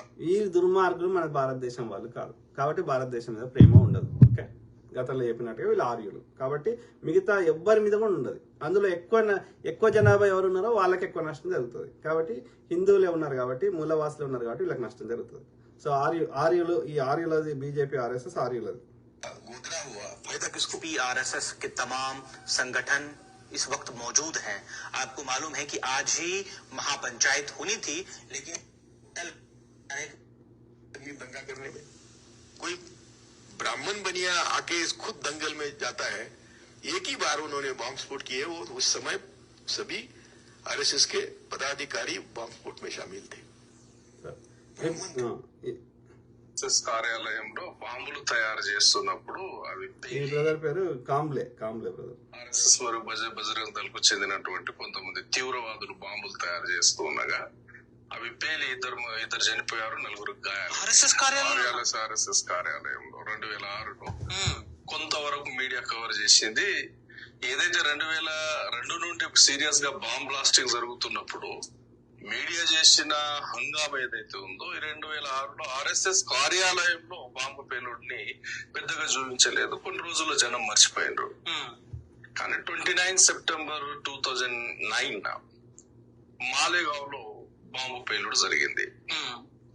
మహారాష్ట్ర మాలేగావ్ లో బాంబు పేలుడు జరిగిన తర్వాత చాలా మంది చనిపోయారు, చాలా మంది గాయాలైనాయి. అక్కడ కూడా సేమ్ ఇంటెలిజెన్స్ బ్యూరో ఐబీ ఏం చెప్పిందంటే ముస్లిం ఆర్గనైజేషన్స్ 3 ఆర్గనైజేషన్స్ పేరు చెప్పింది, కొంతమంది యువకులను అరెస్ట్ చేసింది. ఇంతవరకు జరుగుతూ వస్తుంది. జస్ట్ 29 సెప్టెంబర్ 2009 దానికంటే ఒక 2-3 నెలల ముందే ఏటీఎస్ బాధితులు హేమంత్ కర్కరే అని ఒక ఆఫీసర్ తీసుకున్నారు. హేమంత్ కర్కరే ఎప్పుడైతే ఈ మాలేగావ్ పేలుళ్ల మీద తన శైలిలో హేమంత్ కర్కరే అనుకుంటా కదా అందులో చనిపోయింది ముంబై దాడులలో అనుకుంటా తన శైలిలో ఆయన అక్కడ ఇన్వెస్టిగేషన్ ఆఫీసర్ గా అక్కడ వెళ్ళడం జరిగింది. వెళ్ళిన తర్వాత అక్కడ బాంబు పేలుడు ప్లేస్ నుండి ఒక బైక్ ను రికవర్ చేశారు. ఆ బైక్ లోనే ఆర్డిఎస్ ను పెట్టి పేల్చారు. అసలు ఆ బైక్ ఎవరి పేరిట రిజిస్టర్ అయిందో ఉందని దానికి మొత్తం ఇన్వెస్టిగేషన్ చేయంగా అది ప్రజ్ఞా సింగ్ ఠాకూర్ పేరిట రిజిస్టర్ అయింది. ప్రజ్ఞా సింగ్ ఠాకూర్ అంటే బీజేపీ ఆర్ఎస్ఎం ఇప్పుడు ఎంపీ ఉన్నది మధ్యప్రదేశ్ నుంచి. ఓకే సో ఈ ఇన్సిడెంట్ జరిగింది మాలేగావ్ లో. ఆ ఇన్వెస్టిగేషన్ ఆఫీసర్ ఎవరు? హేమంత్ కర్కరే. ఏబీపీలో పనిచేసింది, హిందూ వాహినిలో పనిచేసింది. అయితే ప్రజ్ఞా సింగ్ ఠాకూర్ పేరిట రిజిస్టర్ అయింది బైక్ కాబట్టి ప్రజ్ఞా సింగ్ ఠాకూర్ ను తీసుకొచ్చి విచారణ చేసిండు. విచారణ చేసిన తర్వాత ప్రజ్ఞా సింగ్ ఠాకూర్ 2 పేర్లు చెప్పింది. ఆ 2 పేర్లు శ్యామ్లాల్ షాహు మరియు శివనారాయణ కాలసంగార. ప్రజ్ఞా సింగ్ ఠాకూర్ 2 పేర్లు చెప్పింది. నాతో పాటు వీళ్ళు కూడా బాంబు పేలుళ్ళు ఉన్నారని, అది నేనే పేల్చిందని ఒప్పుకోవడంతో పాటు 2 పేర్లు చెప్పింది. ఈ 2ని తీసుకొచ్చిన తర్వాత 3 ఇన్వెస్టిగేషన్ చేస్తే మొత్తం 14 మంది బయటపడ్డారు. 14 మందిలో 11 మందిని అరెస్ట్ చేసిండ్రు. అరెస్ట్ చేసిన తర్వాత ఏం జరిగిందంటే ఈ ముగ్గురిని ఇది చేసిన తర్వాత ఎవరెవరు బయటపడ్డారంటే కర్నల్ ప్రసాద్ పురోహిత్, ఈయన major army retired military officer. Purohit అంటే బ్రాహ్మణ్, ఓకే, ఆర్య బ్రాహ్మణ్. ఈ బాంబ్ పైలట్ లో భాగం ఉంది, అతను కూడా పాల్గొన్నాడు. అతన్ని అరెస్ట్ ప్రజ్ఞా సింగ్ ఠాకూర్ అంటే ఆమె కూడా బ్రాహ్మణ్. రమేష్ ఉపాధ్యాయ, ఆ తర్వాత జమ్మూకు చెందినటువంటి శారదాపీఠం ఉపాధ్యాయ బ్రాహ్మణ్, ఆర్య బ్రాహ్మణ్. సన్యాసి దయానంద్ పాండే, సమీర్ లాస్ట్ నేమ్ బట్టి అన్ని చెప్పొచ్చు. ద్వివేది, చతుర్వేది, శర్మ, శాస్త్రి, పాండే, ఇవన్నీ ఆర్య బ్రాహ్మణ్స్. వీళ్ళ పేర్లు బయటకు వచ్చినాయి. ఎందుకు మీరు అన్ని భావాలు సన్యాసులు వీళ్ళకే అవసరం ఉంటుంది. నేను అదే చెప్తాను, వాస్తవం చెప్తాను. ఈ బుక్ మొన్నటి వరకు అమెజాన్ లో అత్యంత సంచలనం సృష్టించిన బుక్. ఏం పేరు బుక్ పేరు ఏంది క్లియర్ గా అనిపిస్తలేదు. ఆర్ఎస్ఎస్ బీజేపీ గవర్నమెంట్ దీన్ని బ్యాన్ చేసింది. దీనికి రాసింది ఒక IGP, inspector general of police, ఒక IPS officer S M Mushrif, Hemant కర్కరేతో పనిచేసినటువంటి అధికారులు. ఈయన ముంబై కమిషనర్ గా కూడా పనిచేశారు, పోలీస్ కమిషనర్ గా. అధికారు రాసింది పూర్తి ఆధారాలతో ఇన్వెస్టిగేషన్ రిపోర్టు, వాళ్ళ దగ్గర సేకరించినటువంటి ఆడియో వీడియో ఎవిడెన్స్ తో సహా ఈ బుక్ లో చర్చించడం జరిగింది. కాబట్టి ఈ బుక్ ను రాంగ్ అని ఎవడు అనలేడు. ఎందుకు? దీనికి ఎవిడెన్స్ ఉంది కాబట్టి రాంగ్ అని ఎవరు అనలేడు. అయితే ఈ బుక్ ను ఆ తర్వాత బ్యాన్ చేసిండ్రు. దేశవ్యాప్తంగా సంచలనం సృష్టించింది. ఆయన ఓపెన్ టైటిల్ పెట్టిండు, ఆర్ఎస్ఎస్ దేశ్ కా సబ్సే బడా ఆతంకవాది సంఘటన అని. అంటే ఆర్ఎస్ అనేది దేశంలోని అత్యంత ఉగ్రవాద సంస్థ అని చెప్తుంది దాని అర్థం. ఫస్ట్ ప్రింట్ దీన్ని 2017లో వచ్చింది. 2017 లో ఫస్ట్ ప్రింట్ వచ్చింది. ప్రపంచవ్యాప్తంగా ఈ బుక్ చాలా మారుమోగింది.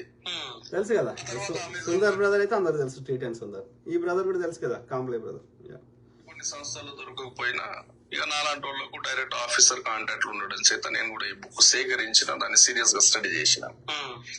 ఈ పేర్లు బయటపడ్డ తర్వాత వీళ్ళందరినీ ఇన్వెస్టిగేషన్ చేసినప్పుడు ఎవరి దగ్గర నుండి అంటే దయానంద్ పాండే దగ్గర నుండి 2 ల్యాప్టాప్లు జప్తు చేసిండ్రు. దానితో పాటు కర్నల్ ప్రసాద్ పురోహిత్, ఎవరైతే ఆర్మీ రిటైర్ మేజర్ అంటున్నామో, కర్నల్ ప్రసాద్ పురోహిత్ దగ్గర 1 ల్యాప్టాప్, దయానంద్ పాండే దగ్గర 2 ల్యాప్టాప్లు తీసుకొచ్చిన తర్వాత దాన్ని హేమంత్ కర్కరే చూసిన తర్వాత అసలు హేమంత్ కర్కరే షాక్ లోనేండు. ఎందుకు? అప్పటికే ఈ దేశంలో ఆర్ఎస్ఎస్ దేశభక్తి ముసుగులో ఈ దేశంలో ఏదో సేవా కార్యక్రమాలు చేస్తున్నట్టు, వీళ్ళకి ఏదో పెద్ద దేశభక్తి ఉన్నట్టు, ఈ దేశ సంస్కృతిని వీళ్ళే కాపాడుతున్నట్టు ప్రచారం చేస్తుంది, పెద్ద మొత్తంలో పనిచేస్తుంది. హేమంత్ కర్కరే జప్తు చేసినటువంటి 3 ల్యాప్టాప్లలో అది ఓపెన్ చేసిన తర్వాత హేమంత్ కర్కరే షాక్ లోనేడు. అసలు ఆయనకు అర్థం కాలేదు. ఆర్ఎస్ఎస్ ఆధ్వర్యంలో నడుస్తున్నటువంటి అభినవ్ భారత్ లాంటి సంస్థలు, ఆర్ఎస్ఎస్ డైరెక్షన్ లో పనిచే అభినవ్ భారత్, బజరంగ్ దళ్ లాంటి సంస్థలు ఈ దేశంలో పేలిన ప్రతి బాంబు కూడా ఆర్ఎస్ఎస్ పేల్చిందని హేమంత్ కర్కరే ఆ 3 ల్యాప్టాప్ లో ఉన్నటువంటి ఇన్ఫర్మేషన్ ను బట్టి నిర్ధారణ చేశాడు. నిర్ధారణ చేయడంతో పాటు ముంబై హైకోర్టులో ఛార్జ్ షీట్ ఫైల్ చేసేటప్పుడు దాంట్లో మొత్తం ఆ 3 ల్యాప్టాప్ లో 40 ఆడియో వీడియోలు ఉన్నాయి. ఆ 40 ఆడియో వీడియోలో 3 ఆడియో మరియు వీడియోలు దాన్ని వర్డ్స్ లో కన్వర్ట్ చేసుకొని ముంబై హైకోర్టు కు సబ్మిట్ కూడా చేయడం జరిగింది. చార్జ్ షీట్ లో అర్థమైందా? ఐ స్ట్రాంగ్లీ బిలీవ్ భారతదేశంలో నాటి నుంచి నేటి వరకు, ఇప్పుడు స్వతంత్రం వచ్చినాకనే కాదు, నాటి నుంచి ఈ ఆర్యులు దేశానికి వచ్చినప్పటి నుంచి ఇప్పటి వరకు ఏ దాడి ఎవరి మీద జరిగినా ఆర్య బ్రాహ్మణుల మీద తప్ప మిగతా ఎవరి మీద జరిగినా, ముఖ్యంగా హిందువుల మీద జరిగినా, అవన్నీ ఈ ఆర్యులే జయించారు. Okay, simple. RSS nothing but ఆర్యుల సంస్థ, సింపుల్. ఆర్య బ్రాహ్మణుల సంస్థ, చిత్ప్లవన్ ఆర్య బ్రాహ్మణులు, నార్త్ ఇండియన్ తెల్లతోలున్న బ్రాహ్మణులు. దేశంలో పేలిన ప్రతి బాంబు 2008లో హేమంత్ కర్కరే మాలేగావ్ బాంబు పేలుడిని తనదైన శైలిలో ఇన్వెస్టిగేషన్ చేసినప్పుడు, వీళ్ళందరూ బయటపడ్డప్పుడు వీళ్ళ దగ్గర నుండి సేకరించినటువంటి ల్యాప్టాప్ లో వాళ్ళు జరిపినటువంటి మీటింగ్లు ఏవైతే ఉన్నాయో రికార్డ్ అయి ఉన్నాయి. ఆ రికార్డ్ అయిన మీటింగ్స్ ను చూసి హేమంత్ కర్కరే షాక్ అయిపోయాడు. ఈ దేశంలో పేలిన ప్రతి బాంబు కూడా ఆర్ఎస్ఎస్ పేల్చింది. హైదరాబాద్ లో పేలిన బాంబులు ఆర్ఎస్ఎస్ పేల్చింది. అజ్మీర్ లో పేలిన బాంబు ఆర్ఎస్ఎస్ పేల్చింది. మొత్తం ఇన్ఫర్మేషన్ ఆ ల్యాప్టాప్ లో ఉంది. ఆ ల్యాప్టాప్ ను సేకరించాడు, దాన్ని వర్డ్ లో కన్వర్ట్ చేశాడు. ఆ తర్వాత హేమంత్ కర్కరే తీవ్రవాదుల దాడులో హతమయ్యాడు. 2011లో హతమయ్యాడు. Okay, including Pakistan, including China తోటి వీళ్ళే చేయించారని అంట. ఇప్పుడు కూడా చేయించుంటాం. తీవ్రవాదుల దాడుల పేరిట ఆర్ఎస్ఎస్ హతం చేసింది అనేది చూడాలా. దాని మీద కూడా ఈ ఆఫీసర్ హూ కిల్డ్ కర్కరే అనే పుస్తకాన్ని రచించడం జరిగింది. దాంట్లో క్లియర్ గా సమాచారం ఇచ్చాడు. ఖచ్చితంగా హేమంత్ కర్కరే తీవ్రవాదుల దాడుల్లో చనిపోలేదు, ఆర్ఎస్ఎస్ వాళ్ళే చంపారు. ఆయన క్లియర్ గా చెప్తున్నాడు. ఆయన అక్కడ వాడినటువంటి బుల్లెట్స్ కావచ్చు, ఫైర్ చేసినటువంటి డైరెక్షన్ కావచ్చు, తీవ్రవాదులు ఉన్నటువంటి డైరెక్షన్ కావచ్చు, అన్ని కోణాల్లో ఆ పుస్తక రచయిత మాజీ పోలీస్ అధికారి చాలా క్లియర్ గా చెప్తున్నాడు. హేమంత్ కర్కరే తీవ్రవాదుల దాడులు హతం కాలేదు, ఆర్ఎస్ఎస్ వాళ్ళే కాల్చి చంపారని కన్క్లూషన్ కి వచ్చాడు హుకిల్ కర్కరేలో. ఎందుకంటే ఎలాంటి ఆధారాలు ఉన్నా ఆధారం ఉన్న వాళ్ళని కూడా చంపేస్తారు. గుడ్ ఎగ్జాంపుల్ గోద్రాలో హోంశాఖ మంత్రి హిరేన్ పాండ్యన్. ఆయనేమో ముస్లిం కాదు, ఆయనేమో పాకిస్తానోడు కాదు, చైనోడు కాదు. ఆయన జన్యున్ ఒక భారత సంతతికి చెందిన వ్యక్తి. దట్ టు బి అతను ఒక బ్రాహ్మణ అధికారి. కులం ప్రస్తావన చేయకూడదు. మేమెప్పుడు యాక్టివిస్టులు మాట్లాడేటప్పుడు బ్రాహ్మణ అనే పేరు వాడతాం. మా పోరాటం బ్రాహ్మణవాదంతో, మా పోరాటం బ్రాహ్మణవాదంతో, బ్రాహ్మణులతో కాదు. అందరు చెడ్డ వాళ్ళు అన్నట్లేదు. వాదం చెడ్డది, వాదంతో పోరాటం చేస్తున్నాం. ఆ వాదం చెడ్డ కార్యాలయంలో అంటే we are fighting with the Brahmin ideology, the Brahmin supremacy ideology. Okay, so బ్రాహ్మణులు కూడా 1-2% మంచి వాళ్ళు ఉండొచ్చు, వాళ్ళ గురించి మేము మాట్లాడతలేము. కరెక్ట్. సో అయితే ఇక్కడ ఓవరాల్ ఆ బ్రదర్ చెప్పిన, కాంబ్లే బ్రదర్ చెప్పిన దానిలో మనం గమనించాల్సింది ఏంటంటే భారతదేశంలో జరిగిన ఇంక్లూడింగ్ చైనా, పాకిస్తాన్ తోటి జయిస్తుంది ఈ దుర్మార్గులు, ఈ ఆర్యులే. ఓకే, సో ఈ నిజమైన దేశభక్తులకి తట్టుకోలేకపోతున్నాం. అది హిందూ కావచ్చు, ముస్లిం కావచ్చు, క్రిస్టియన్ కావచ్చు. Arya is not Hindu. Simple. ఇంకో పోలీస్ అధికారి చెప్తుంది, విందాం. बिल्किस बानो का गैंग रेप, ये सब पता 2000 के आसपास उसकी बेटी को मार दिया गया, 7 शायद और लोगों को मार दिया गया, उसकी फैमिली के 14 लोगों को. So gang rape with mass murder. इस केस को गुजरात में चला नहीं पाई सरकार, वहाँ एटमॉस्फेयर खराब था, महाराष्ट्र में चलाया गया. इसमें 11 लोगों को आजीवन कारावास हुई. पिछले साल ये सुनने में आया उनको माफ कर दिया गया, जितनी सजा भुगती उनको छोड़ दिया गया. वो आरोपी बाहर निकल रहे हैं जेल से, तो उनको हार पहनाए जा रहे हैं. सारे देश में लोगों को बड़ा आक्रोश आया. Gang rape and mass murder और को तो हार पहनाया जा रहा है. PIL फाइल किया और भी 2 PILs फाइल हुई. ये केस सुप्रीम कोर्ट में आया. वो 11 लोगों ने, इतने पावरफुल एडवोकेट्स, कोर्ट ने कहा कि वो 11 को जो रिमिशन दिया गया वो गलत है. सुप्रीम कोर्ट ने एक्सेप्ट किया और वो जो 11 गैंग रेप के आरोपी हैं, मास मर्डर के आरोपी हैं, उनको जेल में वापस भेजा. इसमें 2 मैसेजेस बहुत क्लियर. पहला अत्याचार जो है उसमें धर्म जाति का वो नहीं है. ये सेंटेंसिंग जज था, उसका ओपिनियन लेना चाहिए आपको वो बाहर छोड़ने के लिए. उसका ओपिनियन इनको छोड़ने के विरुद्ध था. CBI की जिस इन्वेस्टिगेटिंग ऑफिसर ने इन्वेस्टिगेट किया था उसने भी अपोज किया था, फिर भी गुजरात सरकार ने नहीं छोड़ दिया. सबको डर क्यों लगा था इस केस का? लोग डरा रहे थे. लोग क्यों डरा रहे थे? तो तुम रिटायर हो. दूसरा, एक टाइम हिंदुत्व का राज है, महिला तो मुस्लिम है, हमारे अगेंस्ट आ जाएंगे ये सारे रिलीजियस एलिमेंट्स. और मेरे सारे ग्रुप को लगा कि इस केस में ना रिलीजन डजंट मैटर. అర్థమైందా? అంటే ఇక అట్లా ఎవరినైనా చంపేస్తారు. వాళ్ళ బ్రాహ్మణ సుప్రీమసీని ఎవరు ప్రశ్నించినా, లేకపోతే వాళ్ళ యొక్క వికృత చేష్టల్ని ఎవరు ఇది చేసినా, వాళ్ళ విక్టిమ్స్ తో పాటు న్యాయం కావాలని కోరేటోళ్ళని కూడా చంపేస్తారు. అంటే ఎంత దుర్మార్గులు అర్థం చేసుకోండి. అక్కడ ఏది యూపీలో అదేంది బిడ్డను చంపిన తల్లిదండ్రులు కేసు పెడితే తల్లిదండ్రులు చంపేశారు. ఏది ఆమె పేరు, ఏంది అమ్మాయి పేరు, దళిత గర్ల్, ఆమె పేరు మర్చిపోయారు. సో ఇట్లా ఈ దుర్మార్గులు అన్నట్టు వీళ్ళు. खून की होली आप जैसे पॉलिटिशियन खेलते हैं, पुलिस नहीं. मंदिर मस्जिद के नाम पर देश को लड़वाया किसने? तुमने. बिहार में यादवों को ब्राह्मण से, यूपी में ठाकुरों को दलित से, और गुजरात में हिंदू को मुसलमान से लड़वाया किसने? तुमने. चंद वोटों की खातिर भाई से भाई को लड़वाकर उनकी लाशों पर सत्ता की रोटी सेकना आप जैसे नेताओं का काम है. खून की होली आप जैसे माफिया के मेनली 4 डिपार्टमेंट्स हैं। पहला डिपार्टमेंट है रेशियल या रिलीजियस प्राइड। एक आम आदमी को बहकाने के लिए शुरुआत से नफरतखोर मैसेजेस काम नहीं करेंगे। शुरू के मैसेजेस प्राइड पर फोकस करेंगे ताकि आप इनके जाल में फंसो। ये देखो हम हिंदू कितने महान लोग थे, हम सब कुछ जानते थे, हमारा इतिहास दुनिया का सबसे महान इतिहास है और हमारा कल्चर दुनिया का सबसे बेस्ट कल्चर है। डिपार्टमेंट नंबर 2 विक्टिमाइजेशन और सेल्फ पिटी। एक बार आपको गर्व और अहंकार के इमोशन से नहला दिया गया तो उसके बाद आपको विक्टिम बनाया जाता है। ऐसे मैसेजेस आपके पास आते हैं जो बताते हैं कि कैसे सदियों से हम हिंदुओं पर अत्याचार हो रहा है। ये देखो हम कितने बड़े विक्टिम हैं, हजारों सालों से इन लोगों ने हमें कभी उठने नहीं दिया ऊपर। एक बार आप इस पे विश्वास करने लग गए కరెక్ట్ కాకపోతే ఎవరు చేసిండ్రు, ఎవరు ఆర్యులు చేస్తున్నారు మమ్మల్ని హిందూ మూలవాసులని అనార్యులని. Department number 3 you are in danger. आप पर ना सिर्फ सदियों से अत्याचार हो रहे हैं बल्कि आप आज अभी भी खतरे में हो। हर हफ्ते हर दिन आप पर झूठे मैसेजेस की बौछार करी जाती है। ये देखो ये आपके घरों के अंदर आपको मार देंगे, ये देखो वहां पर क्या हुआ, ये देखो वहां पर कैसे साधुओं को मार दिया, आपके साथ भी हो सकता है किसी दिन। और कौन है ये लोग जो आपके पीछे पड़े हैं? ये मुस्लिम्स हैं, क्रिश्चियंस हैं, खालिस्तानी हैं और जो आदमी एंटी बीजेपी है वो सब इनके साथ मिले हुए हैं। कांग्रेस, आम आदमी पार्टी, सारी ऑपोजिशन पार्टी, इंटरनेशनल एजेंसी सब आपके खिलाफ है। आप खतरे में हो और जब ये डर आपके अंदर भर दिया जाएगा, इस डर को बचाने के लिए आएगा डिपार्टमेंट नंबर 4 मोदी की कल्ट ऑफ पर्सनैलिटी। कौन आपको बचाएगा? मोदी जी आपको आकर बचाएंगे। मोदी जी हमारे लॉर्ड एंड सेवियर है। व्हाट्सएप मैसेजेस पर आपको एहसास दिलाया जाएगा कि मोदी कोई इंसान नहीं, वो तो कृष्ण के अवतार है, राम के अवतार है। అర్థమైందా how the things work?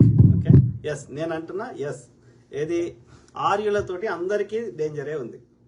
Muslims, Christians, యొక్క యూదులు, లేకపోతే బుద్ధిస్టులు, జైనులు, సిక్కులు, అట్లనే అందరికంటే ఎక్కువ థ్రెట్ ఉన్నది హిందువులకి, అనార్యులకి, మూలవాసులకి, రాక్షసులకి, అసురులకి. ఓకే, కాబట్టి ఆర్యులని వాళ్ళ దేశానికి పంపించాల్సిందే, వెళ్ళగొట్టాలి. వీడు ఏం చేసినావురా, నీకు ఎందుకు ఓటేయాలి అడిగితే ఏం చెప్తుండో చూడు ఈ బీజేపీ.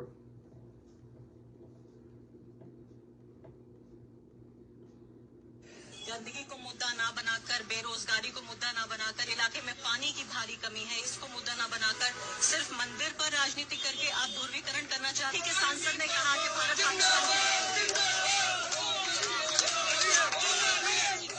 మనకి ఎందుకు ఓటేయాలి, మందిరం పేరు చెప్పి రాజకీయం చేస్తున్నాం అంటే జై శ్రీరామ్ జై శ్రీరామ్ అనుకుంటూ పోతున్నాడు.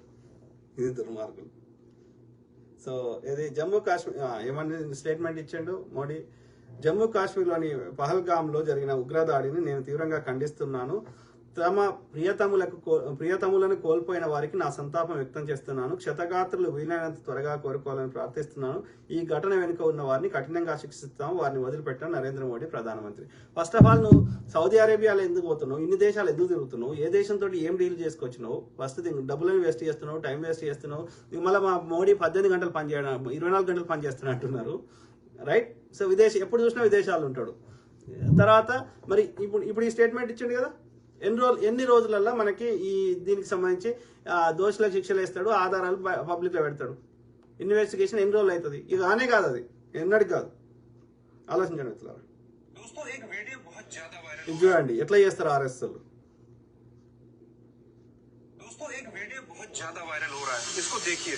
दोगले हिंदुओं बच गए तुम लोग इस बार, हाथ में सरकार आते आते राम भक्त हिंदुओं ने बचा लिया, नहीं तो राहुल हमें आरक्षण देता, अयोध्या में मंदिर की जगह दोबारा से मस्जिद बनती हमारी, मगर 5 साल और सही, बनेगी अल्लाह की रहमत। आपको पता है इसका नाम क्या है? అర్థమైందా? ఆయన చూస్తే ఎట్లున్నాడు, అచ్చం ముస్లిం లెక్క లేడు. మీసాలు, ఈ టోపీ, కాటిక, రైట్, ఆ ఎక్స్ప్రెషన్స్, రైట్.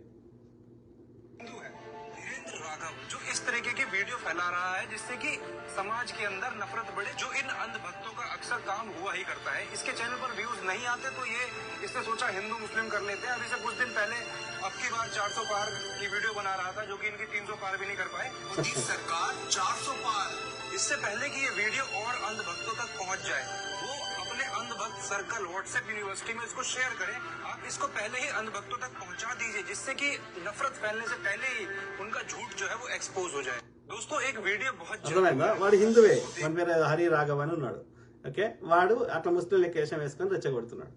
ఎవరైనా చూస్తే ఏమనుకుంటారు, నిజంగా ముస్లింలు చేస్తారని. ఇలా యొక్క ఇది ఇక మనకి మోడీ ఉంటేనే రక్షణ ఉంటుందని చెప్పి హిందువులందరూ వీళ్ళకేయాలి. వీడు ఎన్ని దోసుకునే అన్ని మర్చిపోవాలి, ఎన్ని ప్రభుత్వ రంగ సంస్థలు అమ్మిని మర్చిపోవాలి. కాంగ్రెస్ వాడు 9 రూపాయలు పెట్రోల్ మీద ట్యాక్స్ తీసుకుంటే వీడు 33 రూపాయలు చేసిండు.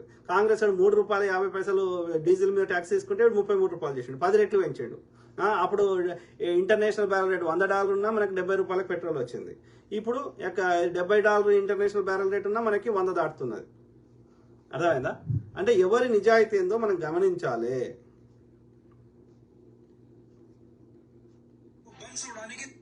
राम मंदिर को और मुख्यमंत्री योगी आदित्यनाथ को बम से उड़ाने की धमकी दी गई थी 2 आदमियों द्वारा, जिनका नाम था आलम अंसारी खान और जुबेर खान। जब यूपी एसटीएफ ने जांच करी तब जाकर के पता चला कि ये दोनों आदमी मुसलमान नहीं बल्कि हिंदू हैं, जिनके असली नाम है तहर सिंह और ओम प्रकाश मिश्रा। और इन सब के पीछे का जो मास्टरमाइंड है वो मेंबर है गौ सेवा परिषद का, जिसका नाम है देवेंद्र तिवारी। ऐसे लोग जो है लगातार मुस्लिमों को बदनाम करने की कोशिश कर रहे हैं। ऐसा पहली बार नहीं हुआ है, कई मौके पर देखा जा चुका है कि हिंदू अपने मंदिरों में खुद बीफ फेंकते पाए गए हैं। ये सिर्फ इसलिए करते हैं ताकि देश का माहौल खराब किया जा सके, हिंदू मुस्लिम किया जा सके। आखिर ये लोग ऐसा क्यों करते हैं? नीचे कमेंट करके बताइए कि हिंदू मुस्लिम करने से किसको लाभ मिलता है। వీళ్ళంతా చేస్తున్నారు మళ్ళీ బ్రాహ్మిన్సే. అటు తివారి అన్నాడు కదా, బ్రాహ్మిన్. ఓకే, గోరక్షణ సమితి అని పెట్టుకున్నాడు. అంటే మొత్తం హిందువుల సొమ్ముని కొల్లగొడుతున్నది, హిందువులని లేబర్ పని చేయించుకుంటున్నది, క్షత్రియులతోటి, వైశ్యులతోటి, శూద్రులతోటి ఈ ఆర్య బ్రాహ్మణులు. భారతదేశంలో అన్ని బీఫ్ కంపెనీల వాళ్ళు ఈ ఆర్య బ్రాహ్మణులే. అర్థమైందా? ఎందుకు వేరే వాళ్ళు ఆవు చంపుకొని తింటే వీడు అమ్ముకోలేడు, ఎక్స్పోర్ట్ చేసుకోలేడు.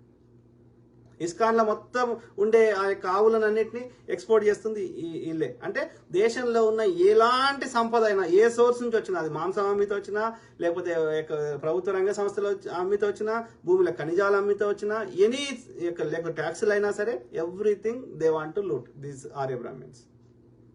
సో బిగ్గెస్ట్ నష్టం జరుగుతుంది హిందువులకే, మూలవాసులకే.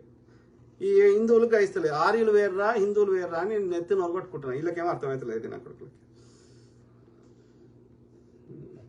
बाबरी मस्जिद की जगह बनी, अरे मुसलमानों ध्यान देना, बाबरी मस्जिद की जगह बनी हुई मंदिर को बम से उड़ाने की धमकी देने वाले यही दोनों लड़के हैं। मोदी योगी को ईमेल करने वाले यही दोनों हैं, जो भारत में नफरत फैलाने की कोशिश करे। इतनी गंदी साजिश किए हम मुसलमानों को बदनाम करने के लिए मुसलमान के नाम से फेक ईमेल आईडी बनाकर मोदी योगी को धमकी दिए। लेकिन जब यूपी एसटीएफ ने जांच करी तो ये दोनों मुसलमान नहीं बल्कि हिंदू निकले, जिसका नाम आलम खान नहीं तहर सिंह है, जुबेर खान नहीं ओम प्रकाश मिश्रा है, और इनके पीछे का मास्टरमाइंड गौ रक्षक देवेंद्र तिवारी है, जो अपने भारत के लोगों में नफरत फैलाने की कोशिश करता है। मैं तमाम मुसलमानों से गुजारिश करता हूं कि इस वीडियो को ज्यादा से ज्यादा शेयर करें ताकि भारतीय सरकार इन लोगों को कड़ी से कड़ी सजा। సో ఇవన్నీ ఎగ్జాంపుల్స్ ఏం చెప్తున్నాయి? అసలు భారతదేశంలో దాడులు చేస్తున్నది ఈ ఆర్ఎస్ఎస్ వాళ్ళే, బీజేపీ ఆర్ఎస్ఎస్ వాళ్ళే. సింపుల్. వీని పేరేంది? వలలో చిక్కి పాక్కు భారత రహస్యాలు వ్యక్తి అరెస్టు. ఓకే, ఏం పేరు? భారత రక్షణ రహస్యాల్ని పాక్ నిఘా సంస్థ ఐఎస్ఐకి చేరవేస్తున్న రవీంద్ర అనే వ్యక్తిని యాంటీ టెర్రరిజం స్క్వాడ్ అరెస్ట్ చేసింది. యూపీలోని ఫిరోజాబాద్లో ఆర్డినెన్స్ అంటే ఆయుధాలు తయారు చేసే కంపెనీలో పరిశ్రమలో పనిచేస్తున్నాడు. నేహా శర్మ పేరుతో ఐఎస్ఐ విసిరిన వలలో చిక్కుని కీలక సమాచారాన్ని వారికి చేరవేశాడని అధికారులు తెలిపారు. దానికి సంబంధించిన ఆధారాలని అతడి ఫోన్ నుంచి రికవరీ చేశామని, అతడి సహాయకుని అరెస్ట్ చేయాలని. ఐఎస్ఐఏ ఫండింగ్ ఇస్తుంది. ఓకే, ఐఎస్ఐ వీళ్ళు ఒక టీం వర్క్ చేస్తున్నారు. అర్థమైందా? ఇది ఇంకా ఉన్నాయి చూడు. ఒక్క నిమిషం,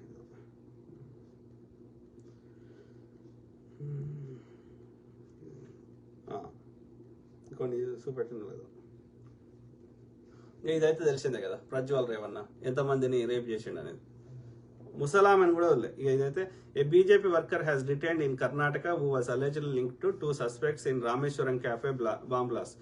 ఓకే, ఇతను హస్తం ఉంది. బీజేపీ అతను రామేశ్వరం క్యాఫేలో బాంబు పెడదామని ట్రై చేసిండు. Right, BJP worker detain in Rameshwaram cafe blast case పెట్టిండ్రు.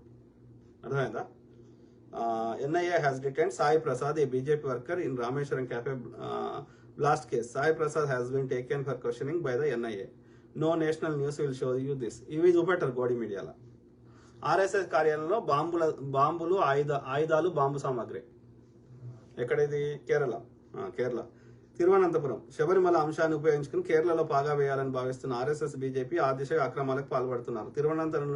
తిరువనంతపురంలోని ఆర్ఎస్ఎస్ కార్యాలయంలో ఆయుధాలు బాంబుల తయారీకి ఉపయోగించే సామాగ్రి బయటపడడం దీనికి మరింత ఊతమిస్తోంది. అర్థమైందా? ఇట్లా ఇంకా పూర్తి డీటెయిల్స్ ఉన్నాయి కానీ నేను చదువుతా ఫాస్ట్. లేకపోతే ఈ నెల 2న కేరళకు చెందిన 2 మహిళలను ఓకే సో సీసీ ఫుటేజ్లో దొరికిండ్రు అని చెప్తున్నాడు, చూపెడుతున్నాడు. ఓకే, తర్వాత మాజీ ఆర్ఎస్ఎస్ ప్రచారక్ సంచలన ప్రకటన.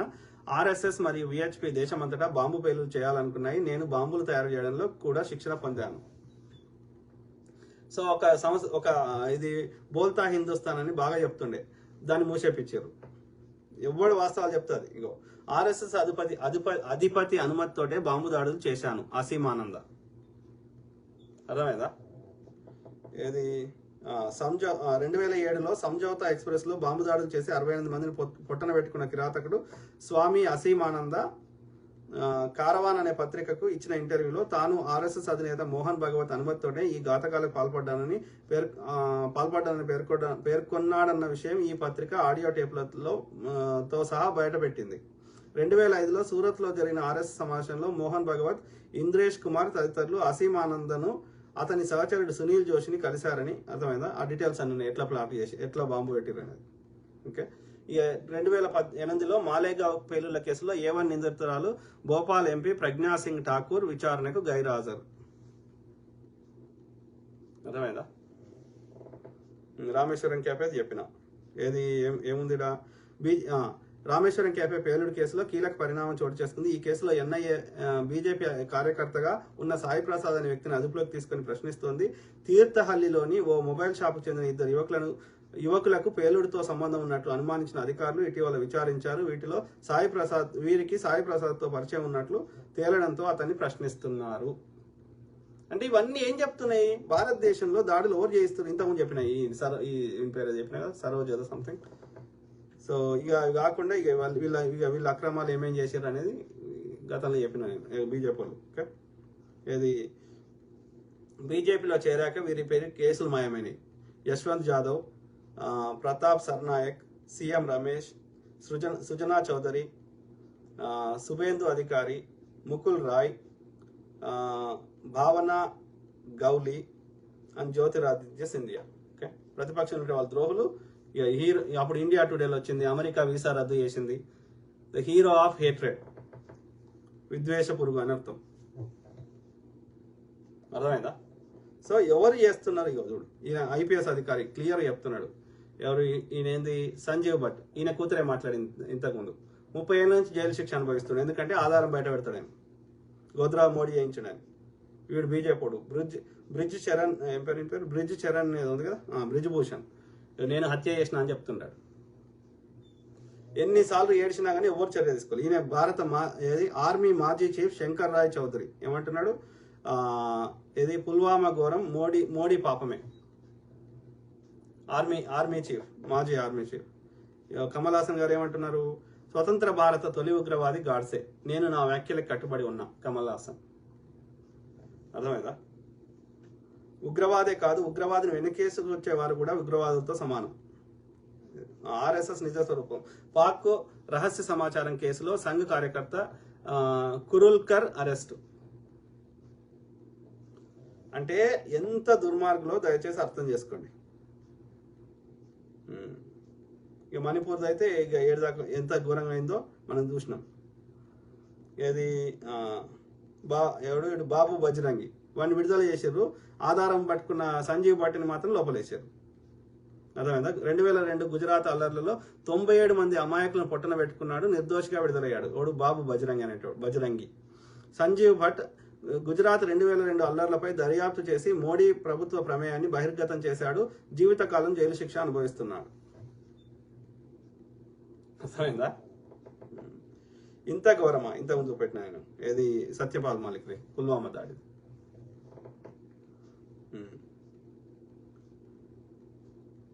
చూద్దాం.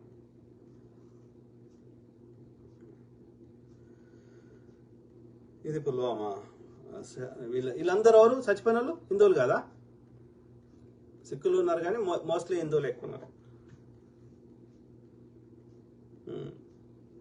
ఇది వీళ్ళ కల్చర్. గన్ను పట్టుకొని పోతుండు, ఉన్న కాల్చిండు, అప్పుడు పారిపోయిండు చంపేసి అమిత్ షా. అంటే ఎవరి శైలి వాళ్ళ రాజ్యం ఉందో అర్థం చేసుకోండి. తర్వాత ఇక చూడు వీడు ఏమంటాడు, మన యొక్క విదేశాంగ శాఖ మంత్రి, చైనాతో గెలవలేం, వాళ్ళది పెద్ద ఎకానమీ, మనమేం యుద్ధం చేయలేం, వారితో యుద్ధం చేస్తే భారత్ గెలుస్తుందా? ఇట్లాంటి వాళ్ళ శైలి మన దేశం ఉంది. కాబట్టి ఇప్పుడు కూడా ఆ దాడి వాళ్ళంతా వాళ్ళు చేసినరా లేకపోతే వీళ్ళే చేయించినరా తెలియదు. నిష్పక్షపాతం విచారణ జరగాలి. ఎవ్వరి ఏ హిందూ ప్రాణాలు పోవద్దు. కానీ మరి నాకు అర్థం కాదు మిత్రులారా, దయచేసి హిందువుల మీద దాడులు జరుగుతున్నాయి, ఈ మూలవాసన మీద జరుగుతున్నాయి, అనార్యుల మీద జరుగుతున్నాయి, కానీ బ్రాహ్మణుల మీద ఎందుకు జరుగుతలేవు? మీరు చెప్పండి. ఇప్పుడు ఒకడు మధ్యప్రదేశ్లో ఒకడు ఉచ్చబోసాడు, ఒక గిరిజన మీద ఉచ్చబోసినాడు బ్రాహ్మణ్, ఈ ఆర్య బ్రాహ్మణ్. ఓకే, మరి ఇంకో వాడు ఎందుకురా అంటే వాడు తాగిపోసిండు అంటున్నారు. మరి తాగైనా సరే ఇంకో బ్రాహ్మణ్ మీద పోయొచ్చు కదా. ఏ బ్రాహ్మణ స్త్రీ అన్న దేవదాసి అయిందా చెప్పండి? అంటే ఏం చెప్తున్నా, these Brahmins are different, Hindus are different. హిందువులకి చచ్చిపోయినా ఈ ఆర్యులకు బాధ కాదు. ఈ ఎడి గోదలు అర్థం చేసుకుంటలేరు. వాళ్ళు వేర్రా మనం వేర్రా అని చెప్తున్నా. వాళ్ళు మనం ఒకటైతే మనం కూడా పూజారులం అవుతాం, మనం కూడా జడ్జిలం అవుతాం, మనం కూడా ఇంకోటి అవుతాం. Common sense.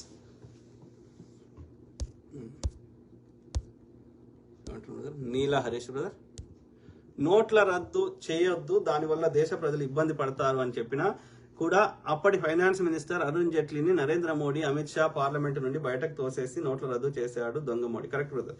నా అనుమానం ప్రకారం అరుణ్ జైట్లీని, సుష్మా స్వరాజ్ని కూడా చంపింది ఈ మోడీ అమిత్ షా కలిసే చంపారని అనుకుంటున్నాను. ఎందుకంటే వీళ్ళకి ఎవరు ఎదురు ఇప్పుడు అయితే పేరేంటి అద్వానీ అయితే నోరు మూసుకున్నాడు కదా. సో వాళ్ళని కూడా, ఎందుకంటే వాళ్ళు ఒక ముందు జనరేషన్ తరం ఉన్నారు, మరి వాళ్ళ ఐడియాలజీ హిందుత్వ ఐడియాలజీ పెట్టుకున్నారు, కానీ వాళ్ళు ఇంత ఘోరంగా లేకుండే ఒక ముందు జనరేషన్ బీజేపీ వాళ్ళు. వాజ్పేయి గారు కూడా తన కోడలు ఆమె యొక్క జార్ఖండ్లో ఆమె క్లియర్గా చెప్పింది. వాజ్పేయి గారు కూడా తన సన్నిహితుల దగ్గర చెప్పి బాధపడ్డాడంటే ఈయన ఎందుకు నేను గుజరాత్ ముఖ్యమంత్రి చేసిన అని చెప్పి. అంటే ఎంత కిరాతకుడు అనేది ఇక్కడ గమనించాలి. Okay, yes brother. మళ్ళా డేటా కూడా చెప్పడు. అంటే అది ఎందుకు చేసిండు, దేశ ప్రజల సంపద అంతా తీసుకుపోయి అదాని పేరు మీద అదానికి 15% ఇస్తాడు. అందులో దోసుకున్న దానికి 85% మోడీ కుటుంబ సభ్యులకే పోతుంది. అది మన కేజ్రీవాల్ గారు అసెంబ్లీలో చెప్పారు. మన దగ్గర 20 నిమిషాల వీడియో కూడా ఉంది దానికి సంబంధించి.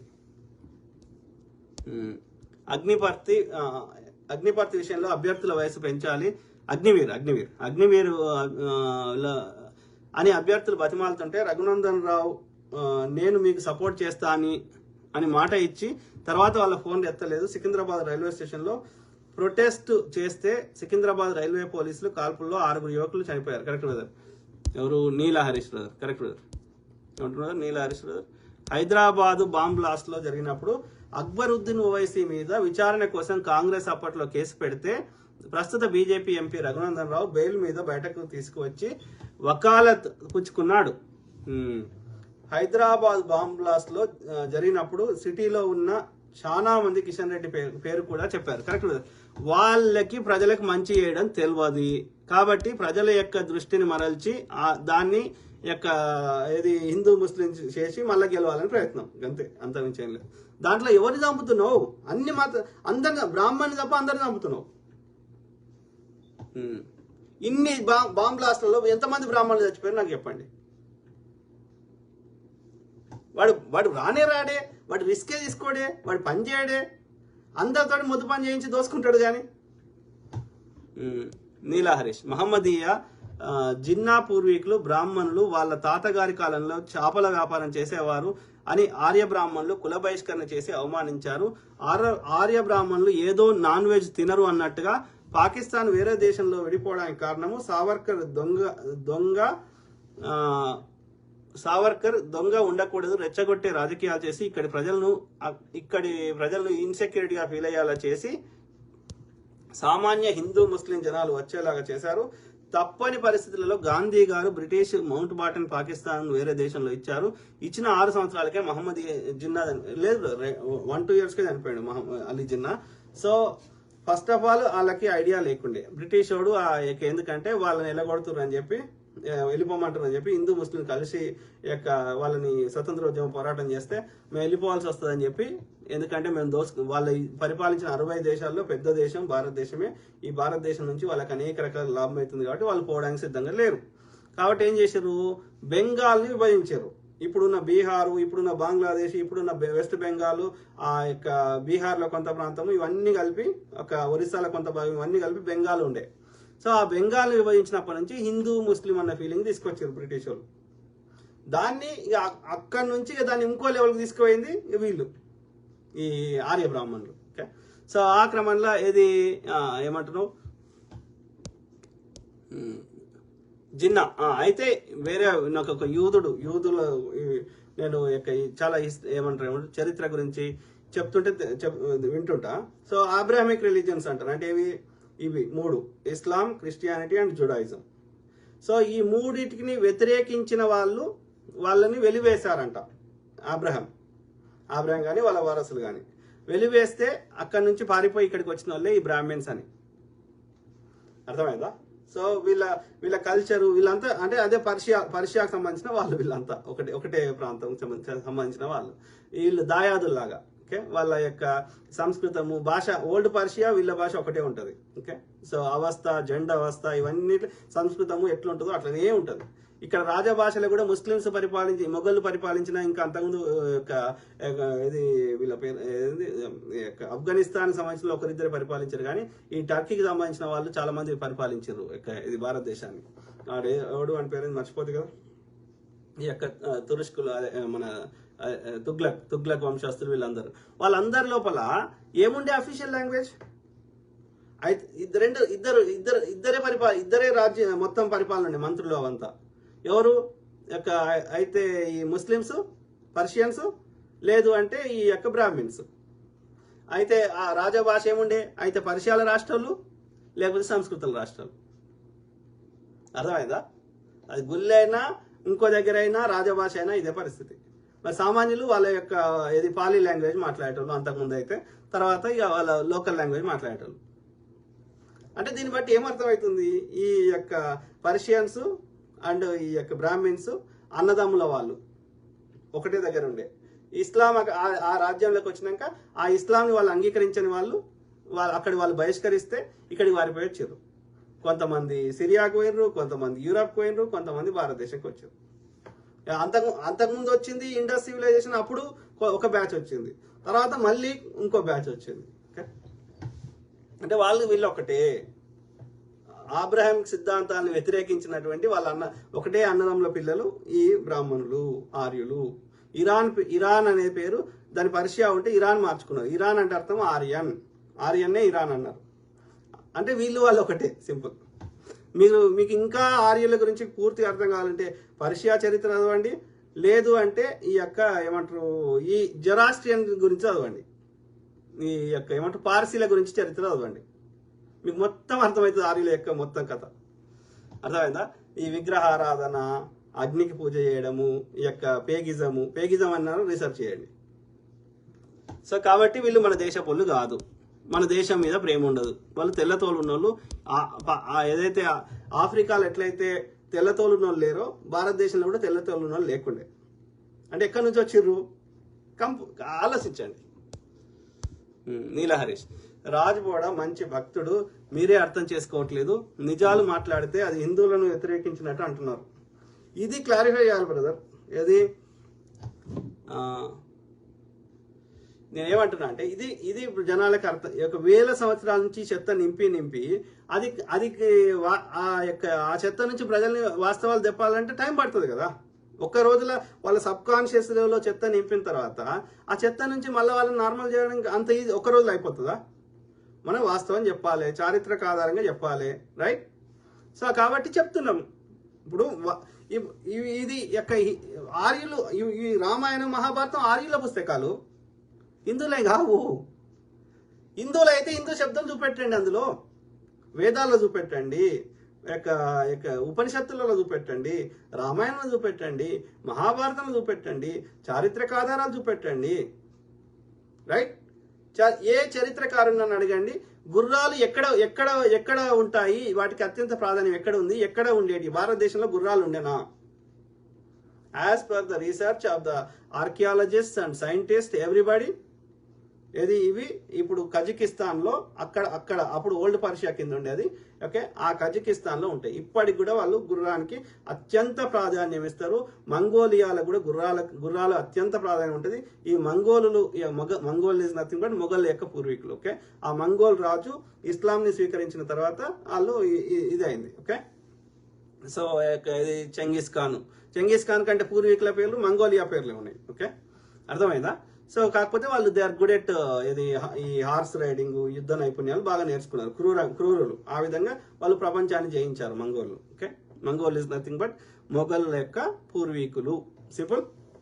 సో అయితే ఈ క్రమంలో గుర్రాలు ఎక్కడున్నాయి, అక్కడ టర్కీ నుంచి మొదలు పెడితే ఇక్కడ మంగోలియా దాకా, అందులో ఈ కజకిస్తాన్లో ఇప్పటికీ గుర్రం మాంసం తింటారు, గుర్రాన్ని పూజిస్తారు. సింపుల్. అంటే దాన్ని అత్యంత పవిత్రంగా భావిస్తారు గుర్రాన్ని. మరి అశ్వమేధ యాగం అనే కాన్సెప్ట్ మహాభారతంలో ఉందా లేదా? అది ధర్మరాజు ఇంకో రాజు చేసిండా లేదా? రైట్, అశ్వాన్ని వదిలేస్తారు. ఆ అశ్వం ఎంత దూరం పోతే దాన్ని ఎవడు ఎదిరించకపోతే ఆ భూభాగం అంతా ఆ రాజు పరిధిలోనే ఉంటుంది. అంటే అక్కడ ప్రజలందరూ ఈ రాజుకే ట్యాక్సులు కట్టాలి. రైట్, సో అంటే ఈ రాజు చెప్పిన శాసనాలు అక్కడ పాటించాలి అక్కడి ప్రజలు అని అర్థం. ఆ గుర్రాన్ని తీసుకొని వచ్చి దానికి పూజ చేసి దాన్ని అంగరంగంగా వైభవంగా అలంకరించి తర్వాత రాణితోటి సంభోగం చేసి ఆ తర్వాత దాన్ని చంపి దాని మాంసాన్ని తినేవారా కాదా? ఇది వీళ్ళ యొక్క చెత్త పుస్తకాలు ఉందా లేదా ఇప్పటికీ ఈ ఆర్యుల పుస్తకాల్లో? రైట్, ఈ అశ్వాలే లేవు భారతదేశంలో. గుర్రాలు యొక్క ఏనుగులు ఉండే మన యొక్క గ్రీకులతో యుద్ధం చేసిండ్రు. ఎవరు పురుషోత్తముడు కానీ, మౌర్యులు కానీ, నందులు కానీ. ఓకే, ఎక్కడన్నా నీకు గుర్రాలు కనిపించినాయా? గుర్రాలు లేవు భారతదేశంలో. అర్థమైందా? ఏనుగులు ఉండే. ఎస్, కాబట్టి ఈ యొక్క గుర్రాల కాన్సెప్ట్ కానీ, ఈ ఆవుల కాన్సెప్ట్ కానీ ఇవి భారతదేశం కావు. అర్థమైందా? సో అట్లనే భారతదేశంలో ఇనుము అనే కాన్సెప్టే లేదు, ఇనుము పనిముట్లు అనే కాన్సెప్టే లేదు, మెటల్. ఓకే, అర్థమైందా?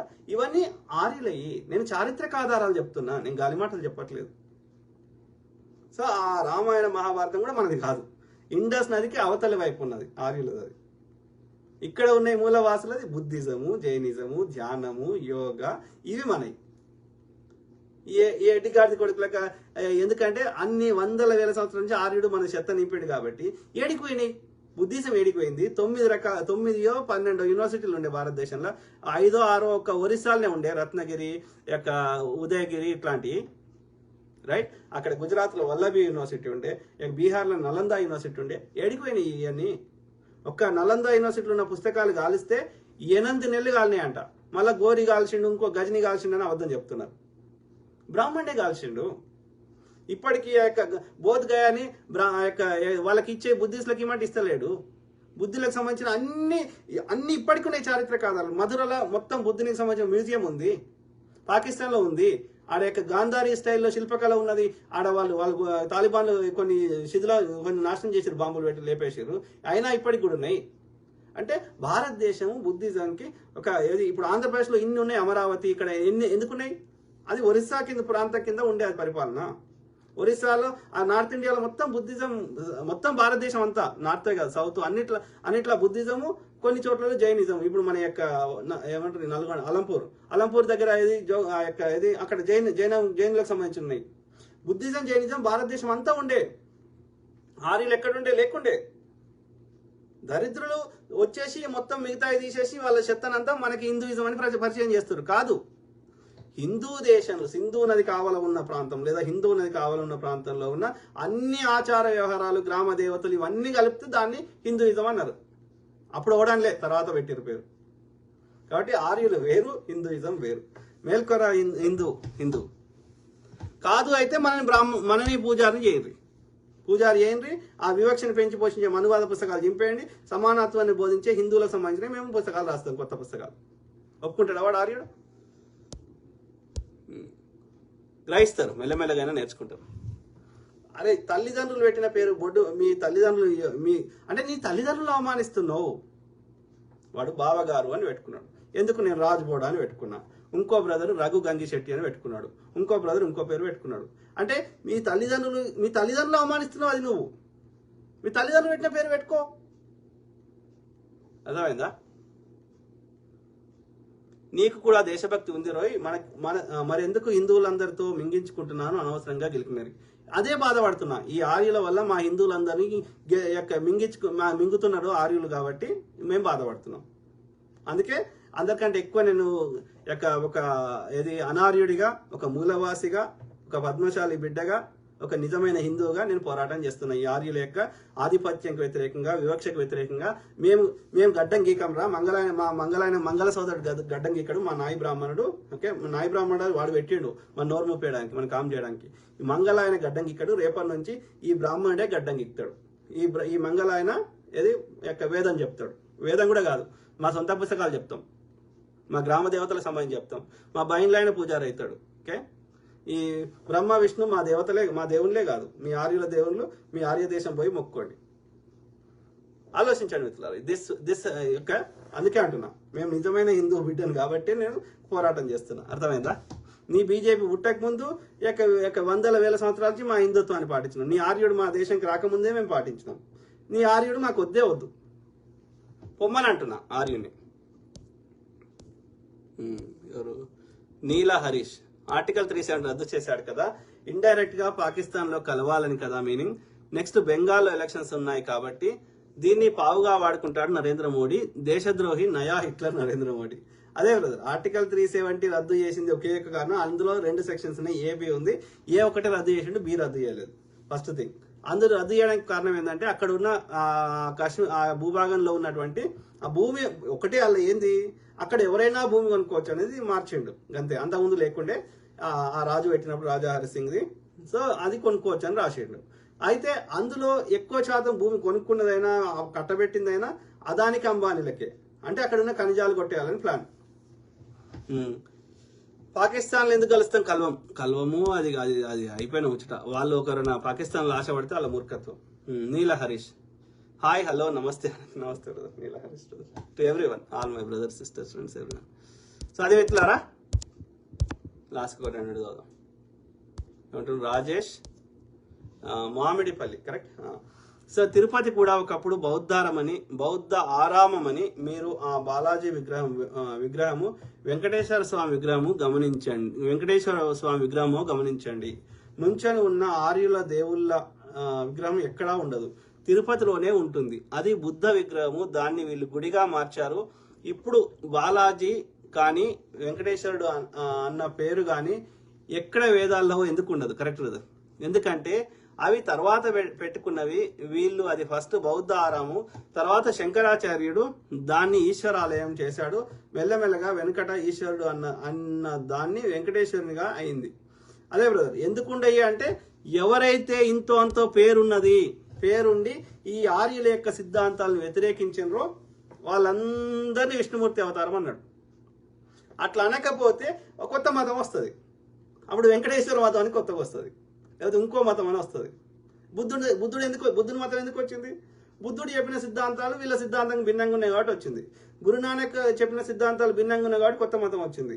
సిమిలర్లీ కృష్ణుడు డిఫరెంట్గా చెప్తే కృష్ణ మతం వస్తుంది. వెంకటేశ్వర స్వామి ఉన్నాడు అనుకుంటే, లేడు అనుకుంటే అది వేరే ముచ్చట, ఉన్నాడే అనుకుందాం. సో అప్పుడు వెంకటేశ్వర మతం వస్తుంది. ఇవన్నీ డిఫరెంట్ వస్తే ఇవి ఈ ఆర్యులు చెప్పే చెత్త విష్ణుమూర్తి ఇంకోటో దానికి పూజించే వాళ్ళ సంఖ్య తగ్గుతుంది కదా. అంటే వీళ్ళ కంట్రోల్ పోతుంది కదా.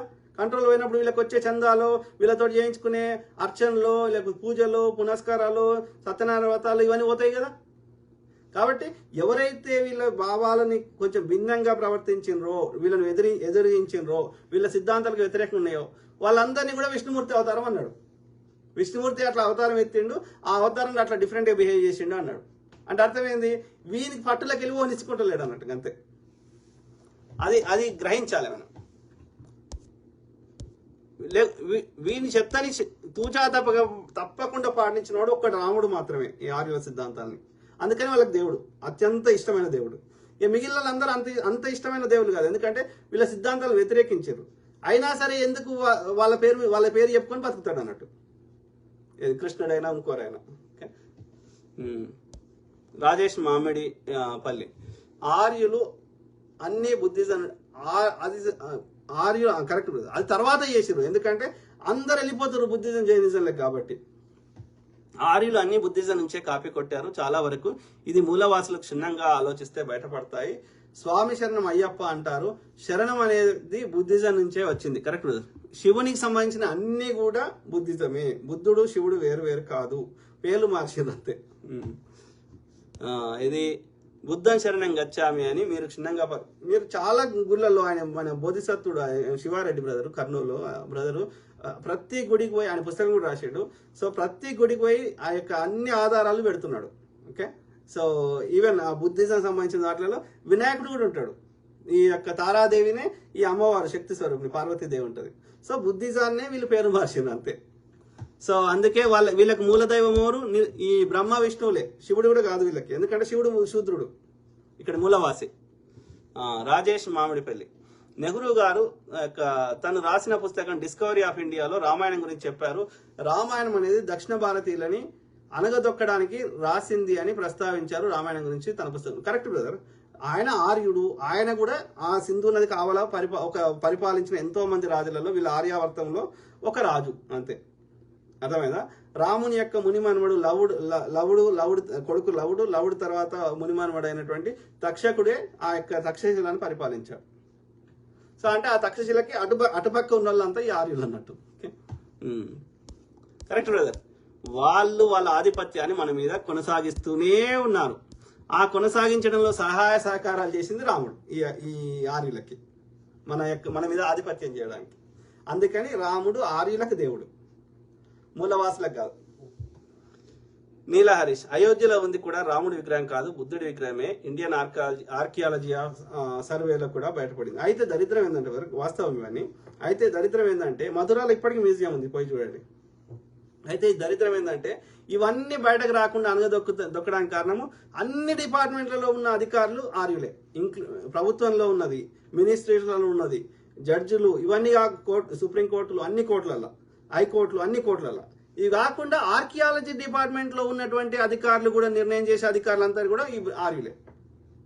సో కాబట్టి ఈ ఆర్య సిద్ధాంతానికి వ్యతిరేకంగా ఎవరు ఏ వాస్తవం ఉన్నా అది బయటకు రానియారు.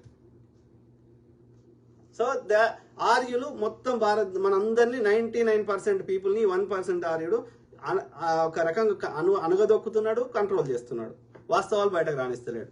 సో మనలాంటి నిజమైన ఈ యొక్క మూలవాసులము, అనార్యులము, రాక్షసులము, అసురులము. వాడు సురాపానం తాగిండు, వాడు సురుడైండు. ఓకే. సురాపానం అంటే ఇట్స్ ఎ డ్రగ్, లైక్ బాంగ్ లాంటిది. ఓకే.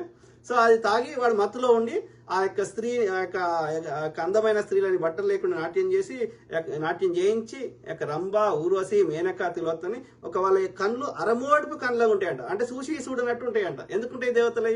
వాడు అన్నం తినడంట, వాడు వంటలు ఓడంట. ఎందుకంటే వాడు తిండి దాదాపు ఉండదు, దీన్ని సురాపానం మీదనే ఉంటాడు వాడు. అందుకని ఇట్లా హాఫ్ ఉంటాయి. అర్థమైందా? సో ఇది వాళ్ళ పరిస్థితి. వాళ్ళు ఉన్నాయి, ఈ చెత్త పుస్తకాలు ఉన్నాయి, అంత చెత్త. అయితే వాడు మందు తాగినోడేమో మంచోడంట. అది మంచిది కాదురా అని శుక్రాచార్యుడు యొక్క రాక్షసుల గురువు చెప్పి, మూలవాసుల గురువు చెప్పిన శుక్రాచార్యుడు ఇది తాగొద్దురా, అది మంచిది కాదంటే మనం తాగలే. అందుకని మనం అసురులమైనాం. అంటే వాడు తెల్లతోలు ఉన్నవాడు మన మీద డామినేషన్ చేసిండు ఆర్యుడు అనేది మనం ఇక్కడ ఈ అన్ని పుస్తకాల చెత్తని బట్టి అర్థమవుతుంది. ఇవన్నీ ఆర్యుల పుస్తకాలు, మన పుస్తకాలు కాదు. నీల హరీష్, ఏ గుడిలో అయితే పురాతనమైన ఏకశిలా విగ్రహం ఉంటుందో అవన్నీ బుద్ధుడి ఆలయాలే. కరెక్ట్. 100%.